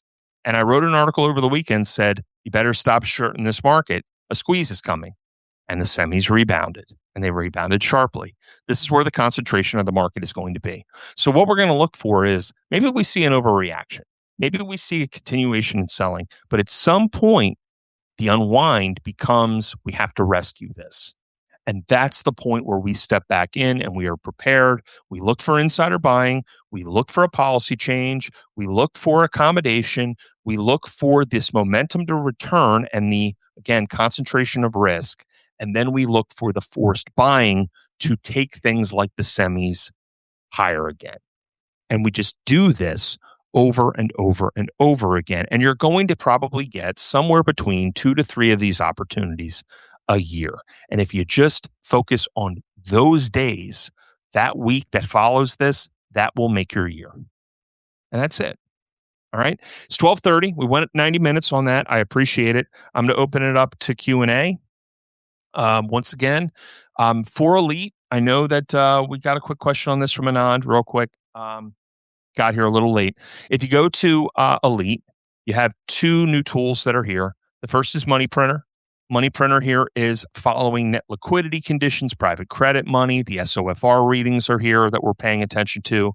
SOFR Fed funds rate, reverse repo. This just kind of gives you a general understanding of financial conditions, of credit scores, of the MOVE index, all of these things that I talk about that people say, what are you talking about? All of this is available now, so you can see it. There will be some editorial that will explain every one of these. I just haven't been able to write all of that yet, but let me get around to that, and it'll just basically be, a explainer, 300, 400 words explaining what this chart means, why it matters, and you can watch this stuff, and talk about it, and be the smartest person at your cocktail party. I would recommend that you don't do that, though, because people will walk away from you if you start talking about reverse repo drain. I say that from experience. Second thing is development macroeconomic analysis. So this is the other tool. Getting a 404 not found on the Money Printer. Mr. Dunn, what do you got? Getting a 404. That's up. Hit refresh if you don't mind. All right, we'll check on it. It should Scott's in the chat. He'll figure it out. But it's up. I'm clicking on it right now. It's not local on my machine. All right. The other thing is we built a guru focus with an AI backing. So I will go to light. Okay. So this tool is pretty simple. Remember, I talk about F scores and Graham scores and Benesch scores and all the fundamentals and all the stuff that people is very important. You will be able to ditch your FinViz or your Guru Focus if you need, hopefully. So what this does is this complements. This is all the, if you look at like a FinViz, all of this, a lot of this, not all of it is there in the financials. So you have all of the metrics and of course forensic scores and Altman Z scores and Benesch scores. Like you don't have to pay for that. But if you take all of this stuff and then you go over to Capital Wave and you go into deep dive and you type in XOM, this is going to give you your charts. It's going to give you your RSI, your MFI number. You can add the MACD as well. So that's all there. and you can add 1 minute, and you can do volume weighted average price if you want. So, a lot of the stuff that's in TradingView, a lot of the stuff that's in FinViz, we just built it because I got tired of going across 90 different platforms. So thanks, Scott, for that. This is also the segment drift, right? So from a momentum perspective, these charts, it's all there. So like FinViz, TradingView, and a Guru Focus, that's like $1,000 a year probably in terms of costs. You got it all here. So it's that all pays for itself. So thank you for being a member of with us, and you'll be able to access these tools anytime you need it. And let me look at one more thing.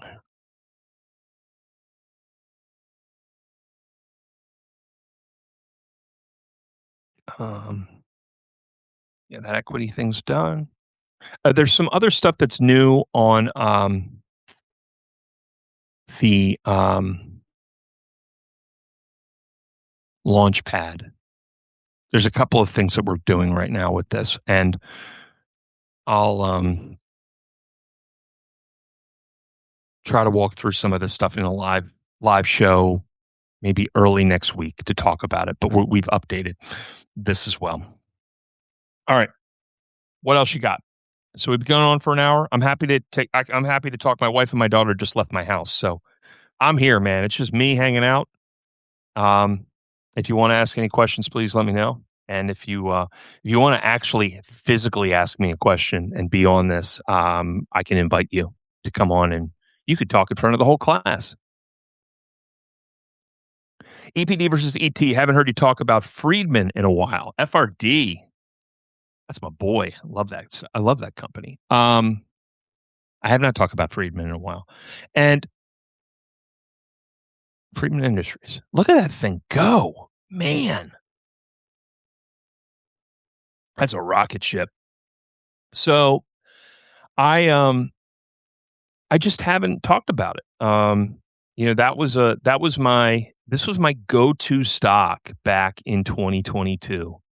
So maybe it makes a return, but we were in this weird cycle with Friedman in 2022 where momentum was breaking down in the market, and then we would get a squeeze, and then we would get a sell off, and then we would get another squeeze, and we had momentum went negative January 3rd, February 12th, April 6th, June 8th, August 25th, and November 26th of that year.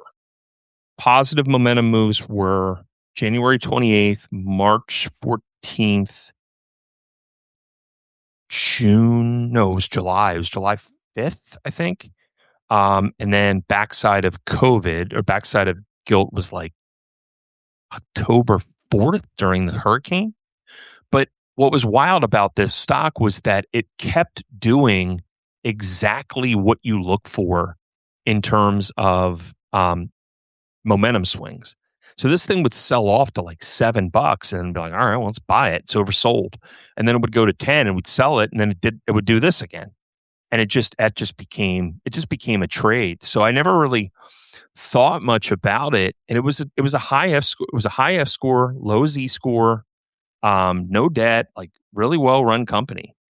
And it just kept getting these bids. So I haven't talked about it. I mean, it's obviously had a hell of a performance. It was a great company because of what it did. It was it played well into the trade market with freight. It was selling piping to the Permian Basin. I have not talked about it because I'm not as focused right now on small cap anymore because again, like all of the momentum and all of the concentration is just in a handful of names. But we're going to be doing something soon. For all of the conversation and the talk that I talk about in the morning, I realize that now that we have these tools, I dedicate so much time and energy and effort to the S&P 500 stocks, largely because I'm thinking of it from a trading perspective. But like, this is nuts. Some of these names too, right? There's stuff that's popping up in the Russell side where you're having like crazy bounce moves. Regenix Bio up 30% a week. It's been on the list for 10 days. And this becomes a bigger, broader question of if we have this momentum construct and we see the momentum swings, we turn our attention specifically just to the stocks. I don't have to do anything with options. So hell with that, right? So, using the Russell 2000 names and trading those names as they emerge on the list instead of me trying to say, hey, let's do a spread, let's do a call. Screw it. Buy the stock. Just buy the stock. Look at ATX, right? ATEX. I don't know what this does. Couldn't tell you at all. Anterix sounds like a band. I mean, come on. Look at that. And this joined when? When did this hit? I don't even know what half this stuff is. 7 days ago. So that's 1, 2, 3, 4, 5, 6, 7, 79 to 105. And what do? You buy it and you set your stop at the 8-day. That's wild. I don't know who any of these names are. I don't follow healthcare. So I don't even have to trade healthcare. I could just do Blaze. Back Blaze. What is that? What are you? It's up 75% in a month. The hell is that? What is this? Oh man, markets are awesome. Look at this chaos. So again, this stuff's popping up. It's hitting the ticker. I can't fake it. These are just pure momentum breakout names, and you buy the stock and you set it at a 2% stop. And also, as I noted, one of the other things that I said, use volume weighted average price, right? Because if you're moving into the stock, let me look at let's something that's really kind of broken out in recent days. I'll go back to that apps. Apps is a perfect name. I know Digital Turbine.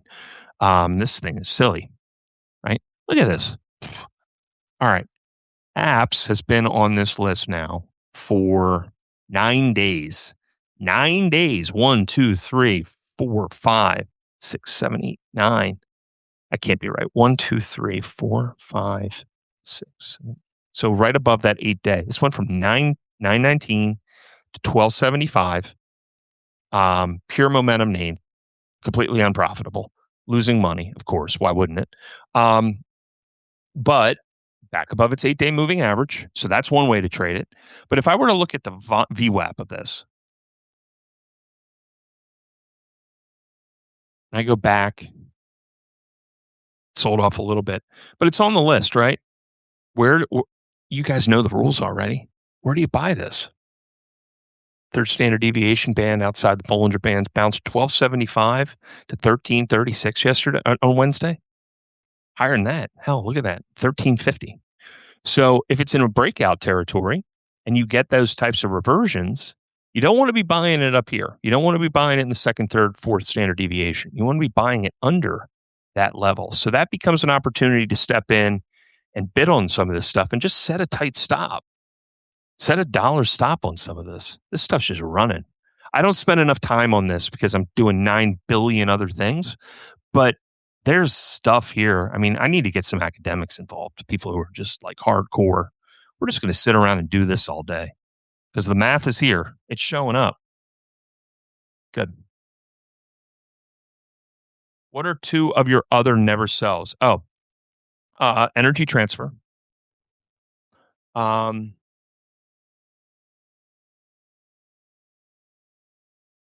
Oh, this is going to sound bad. Altria. Is the chart with the standard deviations located somewhere in Capital Wave? Yes, I'll handle that. Let me get back to your questions real quick. ET's on there. TXO is a hell of a company. That's really starting to come. That's really coming around on me right now. I like this guy. He did XTO. Now he does TXO. Altria, I own Berkshire, but I own Berkshire through a back door. That's STEW, right? That's the STU Total Return Fund. People will look at this and go, "What the hell is this?" If you don't know about STU, you need to get to know STU. Stu's a closed-end fund that owns, it's at a 23% discount right now. This fund has got to close in the future at some point. 35% Berkshire A stock, JP Morgan stock, Enterprise Product Partners, Berkshire B. So 40% of this is Berkshire. It's a closed-end fund that's trading at a 27% discount to its net asset value and is paying a 4% distribution rate. I don't understand how they're getting away with this. And there's two things that are curious about this to me. One, that Saba Capital hasn't stepped in on this yet. And secondly, that Bulldog hasn't done anything on it either. But this is one of those things that Tim and I have talked about. I think it's because of the leverage and the credit quality that people are concerned about, but I don't care. Come on. It's 56% JP Morgan and Berkshire. All right. I mean, look, I see I see the discount right now on Berkshire to the S&P 500, and I think it's just silly. And I buy my daughter a Berkshire share, one share of B shares every year. One day, maybe I'll be able to buy the A shares. One day, but for right now, that's enough. Google is gonna be in that camp at some point. I think so. The one thing I will note, and I invite you to go back and read an article that I wrote. It was called "The Every Buyer Scenario," and also go back and read the piece that I wrote about Buffett. That Buffett loved the companies that were fortress companies with very specific moats that were highly capital efficient. Google's on that list, but Google's a hyperscaler too, so they're kind of burning cash right now. That's not going to end well for a little bit. But that said, passive investment flows are monstrous, and the leverage around it is monstrous. So those three things, like that's the whole market. The whole market has to buy the stock. And that's a different way of thinking about how equity systems are supposed to work. Now, maybe this snaps back and we have passed some laws that reduce the leverage tied to the ETFs. I don't know. I doubt that. There's just too much money flowing around. And Congress is smart enough to know that the moment that you start screwing around with the ETFs, you're impacting 401ks. So what are the incentives? All right, let's go back through the questions. EPD versus ET. I'm an energy transfer guy over EPD, but it's very close. And I like both management teams a lot. But I just like the natural gas story more. Okay. Thoughts on rotation the past week? Financials and healthcare ripping off the back of semis. I have a hard time rotating before big rotation moves and end up freezing, not wanting to buy what I perceive to be a breakout prices and not having a level. Okay, so Anand, this is a really good question, and this is exactly what I want you to. Like, this is one of the major things that I think we're trying to do right here. And this is all just about following the math that is associated with it. There's two things that I aim to achieve specifically around the question that you're asking. The first is what I don't like is when we are now on the backside of the rotation, right? And I'm a journalist at the end of the day. Like I'm writing a book right now that is about.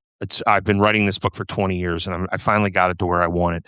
And the opening page, the opening line of the book, is the kid works in a bank, and he stops pretending that he is a banker, and he pulls open a drawer, and he finds an old article that he wrote about something that happened in Chicago to to the catalyst of the book. But it's the opening line is he stops pretending to be a banker to do what he really does, and that is being a journalist. And I tried to stress that. Like, people look at me and they're like, "Okay, he's an economist. He's a global economist." And like, at the end of the day, I am a freaking journalist.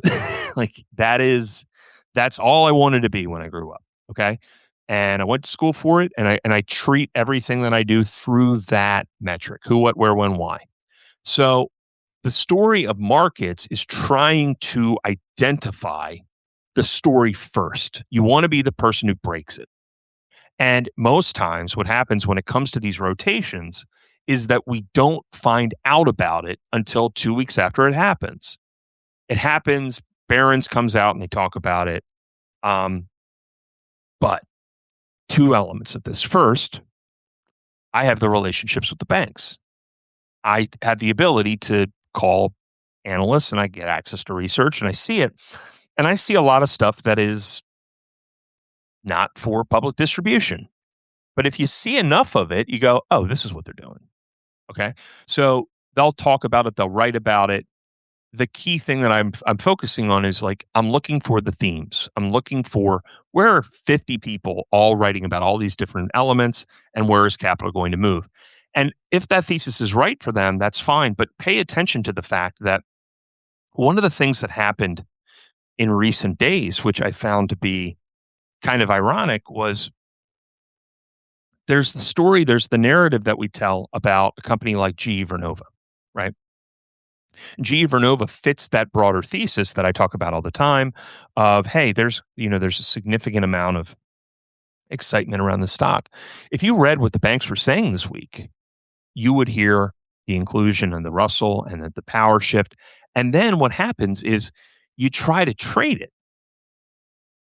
And what Barron's and everybody is just talking about in the AI side, what they don't tell you is that GE Vernova moved to the top of the third standard deviation band. So while all of the desks are out there going, this is the trend, this is the opportunity, the trading side is going, yeah, but this is stretched to the third standard deviation. This is going to sell off for the next couple of days. And it sounds like the banks are talking their book, but in reality, they're just not. You don't see the exposure of the deviation lines. And this is why we focus on these key technicals and talk about these individual lines. The other part of this, though, is this is telling you where the money is rotating. And I talked about it in an article the other day, and I don't write it to be like, hey, like come out and check out how smart I am. No, it's literally this is just math. It's just math. So when you start to see out of nowhere all of these healthcare names start to really pick up, right? Particularly on the weekly side, this rotation's underway.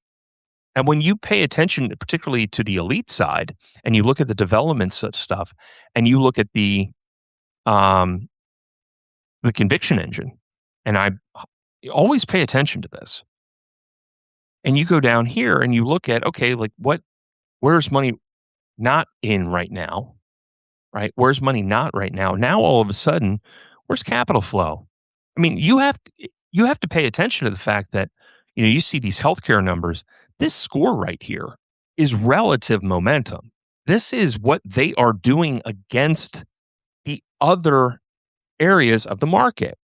So if these things start to move up compared to everybody else, it's catching it, it's seeing it, it's showcasing that that rotation is happening. And then what you do once you start to see the math start to change, you know that you can see that it's real. And then you start to see the desks start to talk about it. It's going to show up in the math. It's going to show up in these screens. And the other thing that's important about it, and one of the reasons why I can understand that you might have some level of uncertainty about it, is that like once it hits critical mass, then all of a sudden it's in Barron's, then all of a sudden it's over. So this is one of the reasons why you want to get out in front of quarterly rotation. You want to pay attention to momentum. You want to look at stuff that's oversold. You want to build a basket of the stocks that are sitting at the bottom of the S&P 500. And then you start to look for a theme, a sector emerge out of deeply oversold conditions. Like this is where the momentum suddenly popped up. Healthcare and financials were not there a month and a half ago, right? It was tech, and more tech, and consumer cyclical. Consumer defensive was down here, and energy was our leader forever. So this is where the momentum lies, and it's not just going to be in the S&P 500. You have to pay attention to the Russell, because the Russell, really, at the end of the day, is the best representation of the U.S. economy. Can you break down when you use each of your platforms? So, Matt, I primarily use Capital Wave, and that's pretty much 95% of my day. Triples is really a conviction component, right? Like I'm looking for things that are not just strong momentum, but also fit the narrative of three different forms of momentum. So anchor momentum is really built around fundamentals. Drift is more of a longer term 9-month type of outlook, and surge is very fast paced short term momentum. So you see that the prime movers in this, these are a little bit more durable names. And really one of the core things is like if you want to own a business, like a long term business, the fact that it's fair and cheap is probably a little bit more um, engaging than the fact that this is an expensive momentum name that AbbVie can roll over very quickly. These drugs. So these are the overlap. These are usually the names that I will be actively trading in a volume weighted average price environment. So if these names have volume to them and I'm looking to use options, these prime mover names and the anchor drags. I'm not looking just for them to be upside moves, right? I'm also looking for these to potentially be shorts as well because they have been such strong momentum moves. So on the edge of the bell curve, that's where I tend to trade the VWAP type of a focus. Conviction engine is really more of just understanding where momentum lies at any given moment. And it's always very important to pay attention to the stocks that are just crossing into positive territory because these become the next breakout names, right? So if I'm gonna speculate on Bungie, I'm gonna do it now and I'm going to do it around a key moving average. But if it breaks back into that negative territory, I'm not going to touch that. So this is the thing that we're really trying to focus on right now is where the rotation is coming from. And it's always important to just pay attention to what is down here. Okay. These are the names that have been smoked in recent months. But I'm telling you, a handful of these names in maybe 6 months are going to be outperformers because we're looking for reversion to the mean and we're looking for kind of the exhaustion of that selling. So Intercontinental Exchange and Coinbase and some of these other names that are tied to, centralized components of the market, they're going to be beaten up right now. But at some point, people are going to go, why the hell is the NASDAQ doing so badly? Why is IC shouldn't be that bad? And you're going to end up in a situation where a name like Arthur Gallagher, this was the worst performer on this list for a long time. Let me show you the chart. AJG. I had somebody reach out to me and they said, God, I hate this company. Yeah, I get it. Me too. Right? Now look at it 195 to 250. And now all of a sudden, everybody's talking this stock up to going to 300. So it's an idea generation. It's knowing, it's understanding where every name is and where the potential for that future rotation lies. And if you take a name like AJG, which is getting crushed, right? A name that was just getting crushed. Let's go over and look at Capital Wave and let's just look at the deep dive and let's just look at NASDAQ, right? And DAQ. Okay. It's starting to wake up a little bit. It's starting to see a little bit of a reversal up. That's good, right? Momentum's improving a little bit. So now I want to focus on some of these key moving averages. Where does this set up for a trade? Well, that's not that bad right at the 20-day. And I might buy this and set a stop and see if this thing can wake the hell up. But it's still, on a momentum perspective, well behind the other major participants in the S&P 500. Healthcare moving since May. Why Screamer's showing days 2 from 9? Yeah, so that's a very good question, Michael. Because yes, they have been moving, but these names have seen some selling or some stagnation, or they start to consolidate, and they're not meeting the threshold of weekly and monthly momentum moves. So if we look at a name like Let's see. DVA. DVA's been on for 8 days.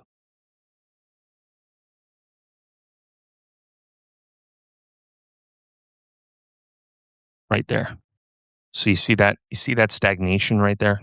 That's consolidation, but the stock doesn't move, right? It doesn't move for a couple of days. And it's coming out of, it's effectively flat on the week. It's not performing to be what is considered a segment breakout name. So if you go to, let's see, what was that? DVA, right? It's in breakout right here. Here, it's probably it's not in segment breakout. It just doesn't meet the mathematical criteria for it. Yes, the trend is to the upside. And another thing to keep in mind is a name is on this list. I would say that, if it comes off of a list, it's probably going to break under its 8-day moving average. But you also want to pay very close attention to some of these names, add them to a list. If they bounce off their 20-day and they find support, they can continue to run. But it's just the mathematical breakdown of the analysis that was done by me. I'm basing a lot of this on 5 different academic reports from the past. 93's Jagadish and Titman report. Asness's Value and Momentum is Everywhere. The 2015 JP Morgan Momentum. Value and Momentum Investor. No, forgive me. Picking Stocks by the Numbers by Grant Henning, and then J.D. Henning's dissertation in 2016, multivariate analysis of momentum, multivariate analysis of equities, and reversal momentum probabilities, something like that. And Henning is actually the person who goes deep into the cycle component of momentum. My primary contribution to momentum is going to be in cap weighting, and understanding that equal weight is not enough to measure momentum. You have to pay attention to the cap weighting, largely because of the passive investment flows. All right. I would find it helpful if you walk and identify a trade using the MPP tools. Sure. So again, within Capital Wave, you have screamers and crashers that pop up each day. I would just look at the names that are at the new level, right? And if you look at the NASDAQ, right, stocks that just hit, day 2, CLOP, Oryx, look at a name that's up 4%, name that's up 1.3% since in the week. These become, buy the stock and set a 2% stop. And then one of the other things that what we want to look for is you want to look for the names that you want to own for the long term. USAR is a hell of a name, right? This is a company that the U.S. government is basically involved in deeply. Well, USAR, where are we with that? Well, take a name like that that's beaten down. It's moving toward oversold. What can I do here? I can use what the market is giving me. I could sell spreads on USAR down around the $15 level. I want to buy it down here. So I can either generate capital by selling a spread that allows me, if the stock pulls back and it fills and I got to buy it, cool. Because what do we know? The long-term trend on U.S. rare earths is going to be to the upside, right? You can take a name that's on a list like this, add it to your watch list, and look for something as subtle as a reversal on the MACD, or you hit oversold and then you sell spreads, or you look for the MACD to flip and the stock to now start to cross over on its 8 and 20-day moving averages, and that becomes the trade, because these have been very heavily momentum-driven equities. You see stocks hit into breakout, you trade it above the 8-day moving average. You look for, Launchpad is the same thing, right? Launchpad is literally it's the 8-day, 20-day crossover. So what we're looking for on Launchpad, we have a high F score, we have a low price to gram number. The stock is crossing over its 8 to 20-day moving average. So CXM, for example, right? CXM. Here it is, right? You have this crossover right now of its 8 and its 20-day, and it's supported by its 50-day, right? This is very technical. So what is a potential trade here? Well, the potential trade here is just you buy the stock and you set a stop of 2%. And look at the gap here, right? You got a 5.6% move. You can buy calls. You can buy something at the 5, sell it at the 6, and you're just looking to make this gap between here and here. It's only 20 cents. I get it. Maybe it's the wrong example. EXE, okay? We'll go to look at EXE. So EXE pops up, right? What's a suitable level for this? Probably back to its 200-day moving average, right? So here you have a crossover here. You have a move here. So you got $3 to play with here. You can buy at the 90, sell at the 95, and you just set tight stops. And what you're looking for is just these names to just get momentum. The market is sometimes going to throw you false signals, but it's not really a false signal because if you're playing defense, you can do a lot with a stock equity like that. You could sell spreads down here at these levels. It really comes down to your risk tolerance, right? We've talked about the tools that we have on here. You have an options calculator, right? So sometimes it might be, I want to try to get a 30% probability of making 100%. I want a probability situation where I got an 80% probability of only making 20%. You have to think about these things. And, again, the one thing that I will say is that this was really built for one true purpose. This was built to protect you. That's what this is. So people are like, I need to have trades off of this. I need to have trades off of it. Everybody wants trades off of it. I get it. The cleanest thing that I can recommend is that you just trade the stocks that are on the breakouts and you set stops and you see the market continues that momentum because that's what momentum is. It goes until it breaks. It's how it is. Measure whether or not the stocks are in certain deviation levels and look for a possible reversal or a continuation of trend.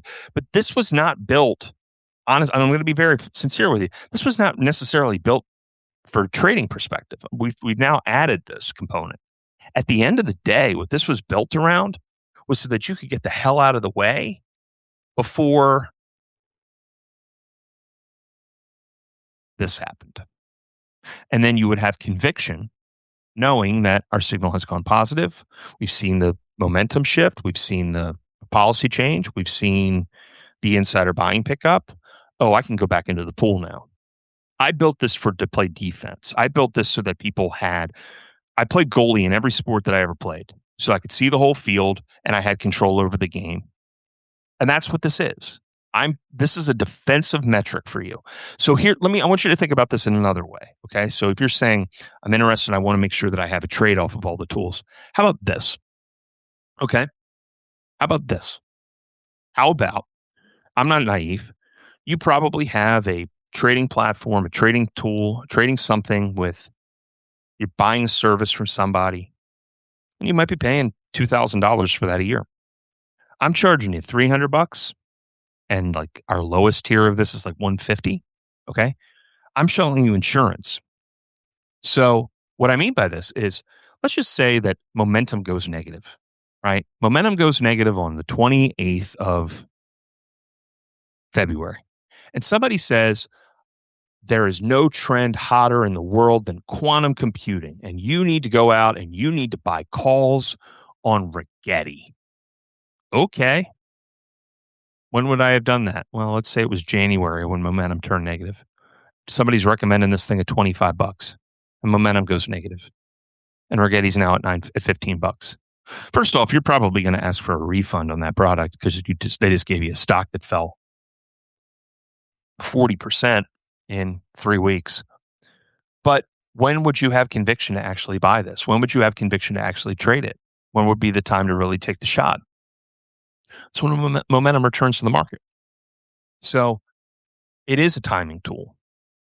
If somebody's out there and they're saying to you, you need to go out and you need to buy NVIDIA right now, well, I'm here to tell you that NVIDIA is one of the most leveraged stocks in the world with tons and tons of forced buyers and sellers. So if momentum is negative and somebody is telling you to go long NVIDIA, you might want to just say, maybe I should wait maybe a couple of weeks because somebody recommended that on March 28th or March 15th or February 28th when it was at 194. and this market broke down to 162. That's the point, right? When would I have conviction? When momentum flips and the forced buying has to start. Now all of a sudden Nvidia goes to 177 to 220. That's what we're trying to do. That's what matters. So I'm not just giving you, a platform that rivals, might even be better than Guru Focus and FinViz. I'm also trying to give you a way to save your money and not make a bad trade if you don't understand the macro conditions. And I bring it all down to one number. And that's the most important thing. It's all brought down to one number. Is it green or is it red? And if it's green, go have fun, man. But if it's red, go outside and touch grass. That's the point. That's what this is. This is about liquidity and momentum and market conditions and seeing in a number what the price tells us versus what some jackass who doesn't know how any of this is the other thing. I have explained this to publishers my entire life, and they're like, "This is above my head." I'm like, "Then you should not be publishing financial information. If you don't understand how the repo system works, if you don't understand how momentum works, if you don't understand that there's a whole other banking system outside of the traditional one, you should not be in financial publishing." Yeah, but it's a great business and I can make a lot of money. Yeah, but you're a jackass because you don't understand what we're talking about. Like, that's the other point that I want to make about this. I'm the only guy who's doing this. And I'm not doing it because I'm doing, it's very important to me to have a social mission. I do this because it beats the hell out of working at the family bar. This is my fascination. So, understanding how the market works and understanding all the machinations of the system and all of my academic work and everything I have done since 2009 led to this. And a lot of it was by accident. But here we are all together on a Friday talking about how it all works and being able to explain this. And at some point, somebody's going to take this whole concept and they're going to build it into something else, and that's okay. But the reality is, this is what funds do. This is what you have a missile in your pocket with this, because this is what Renaissance does. It's all here. All right. What else we got? End of rant.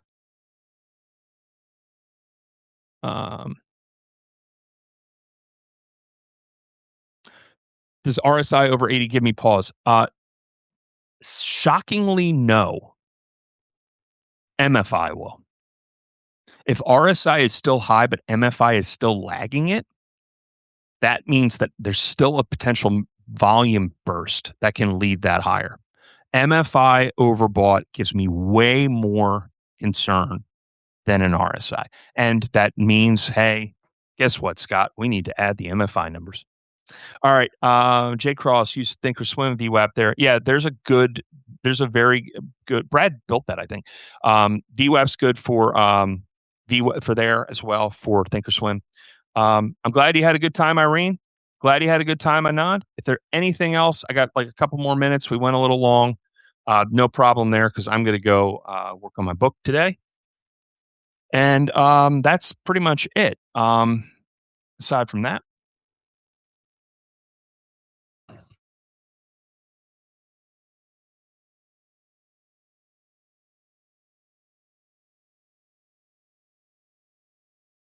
whatever. Thanks, Bob and Kirk.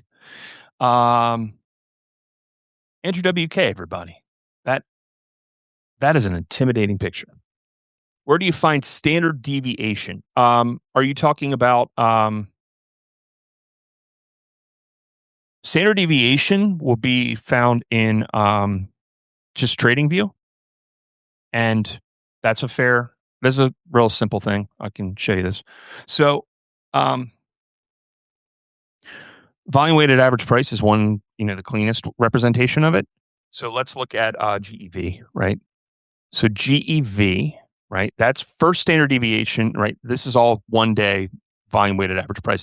If you change it from 1 minute to 1 day, Ah, there it is. Look at that. Yikes.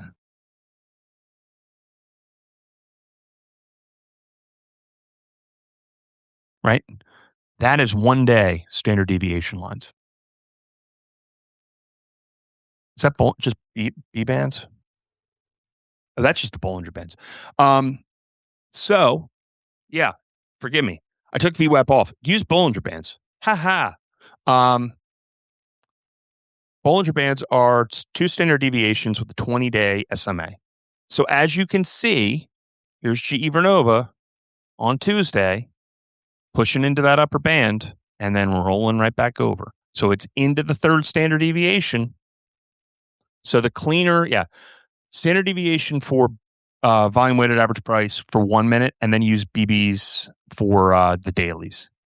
And as you could see, like again, you get into that, you get stretched. You can roll over pretty quickly. So any traditional Bollinger Band analysis will do. And once again, you get the third standard deviation, particularly of a multi-day sell-off that can lead to this was all negative momentum, by the way, first week of July or January or June. I don't even know what day it is anymore. And then it just rolled right back up. Hey, look at that.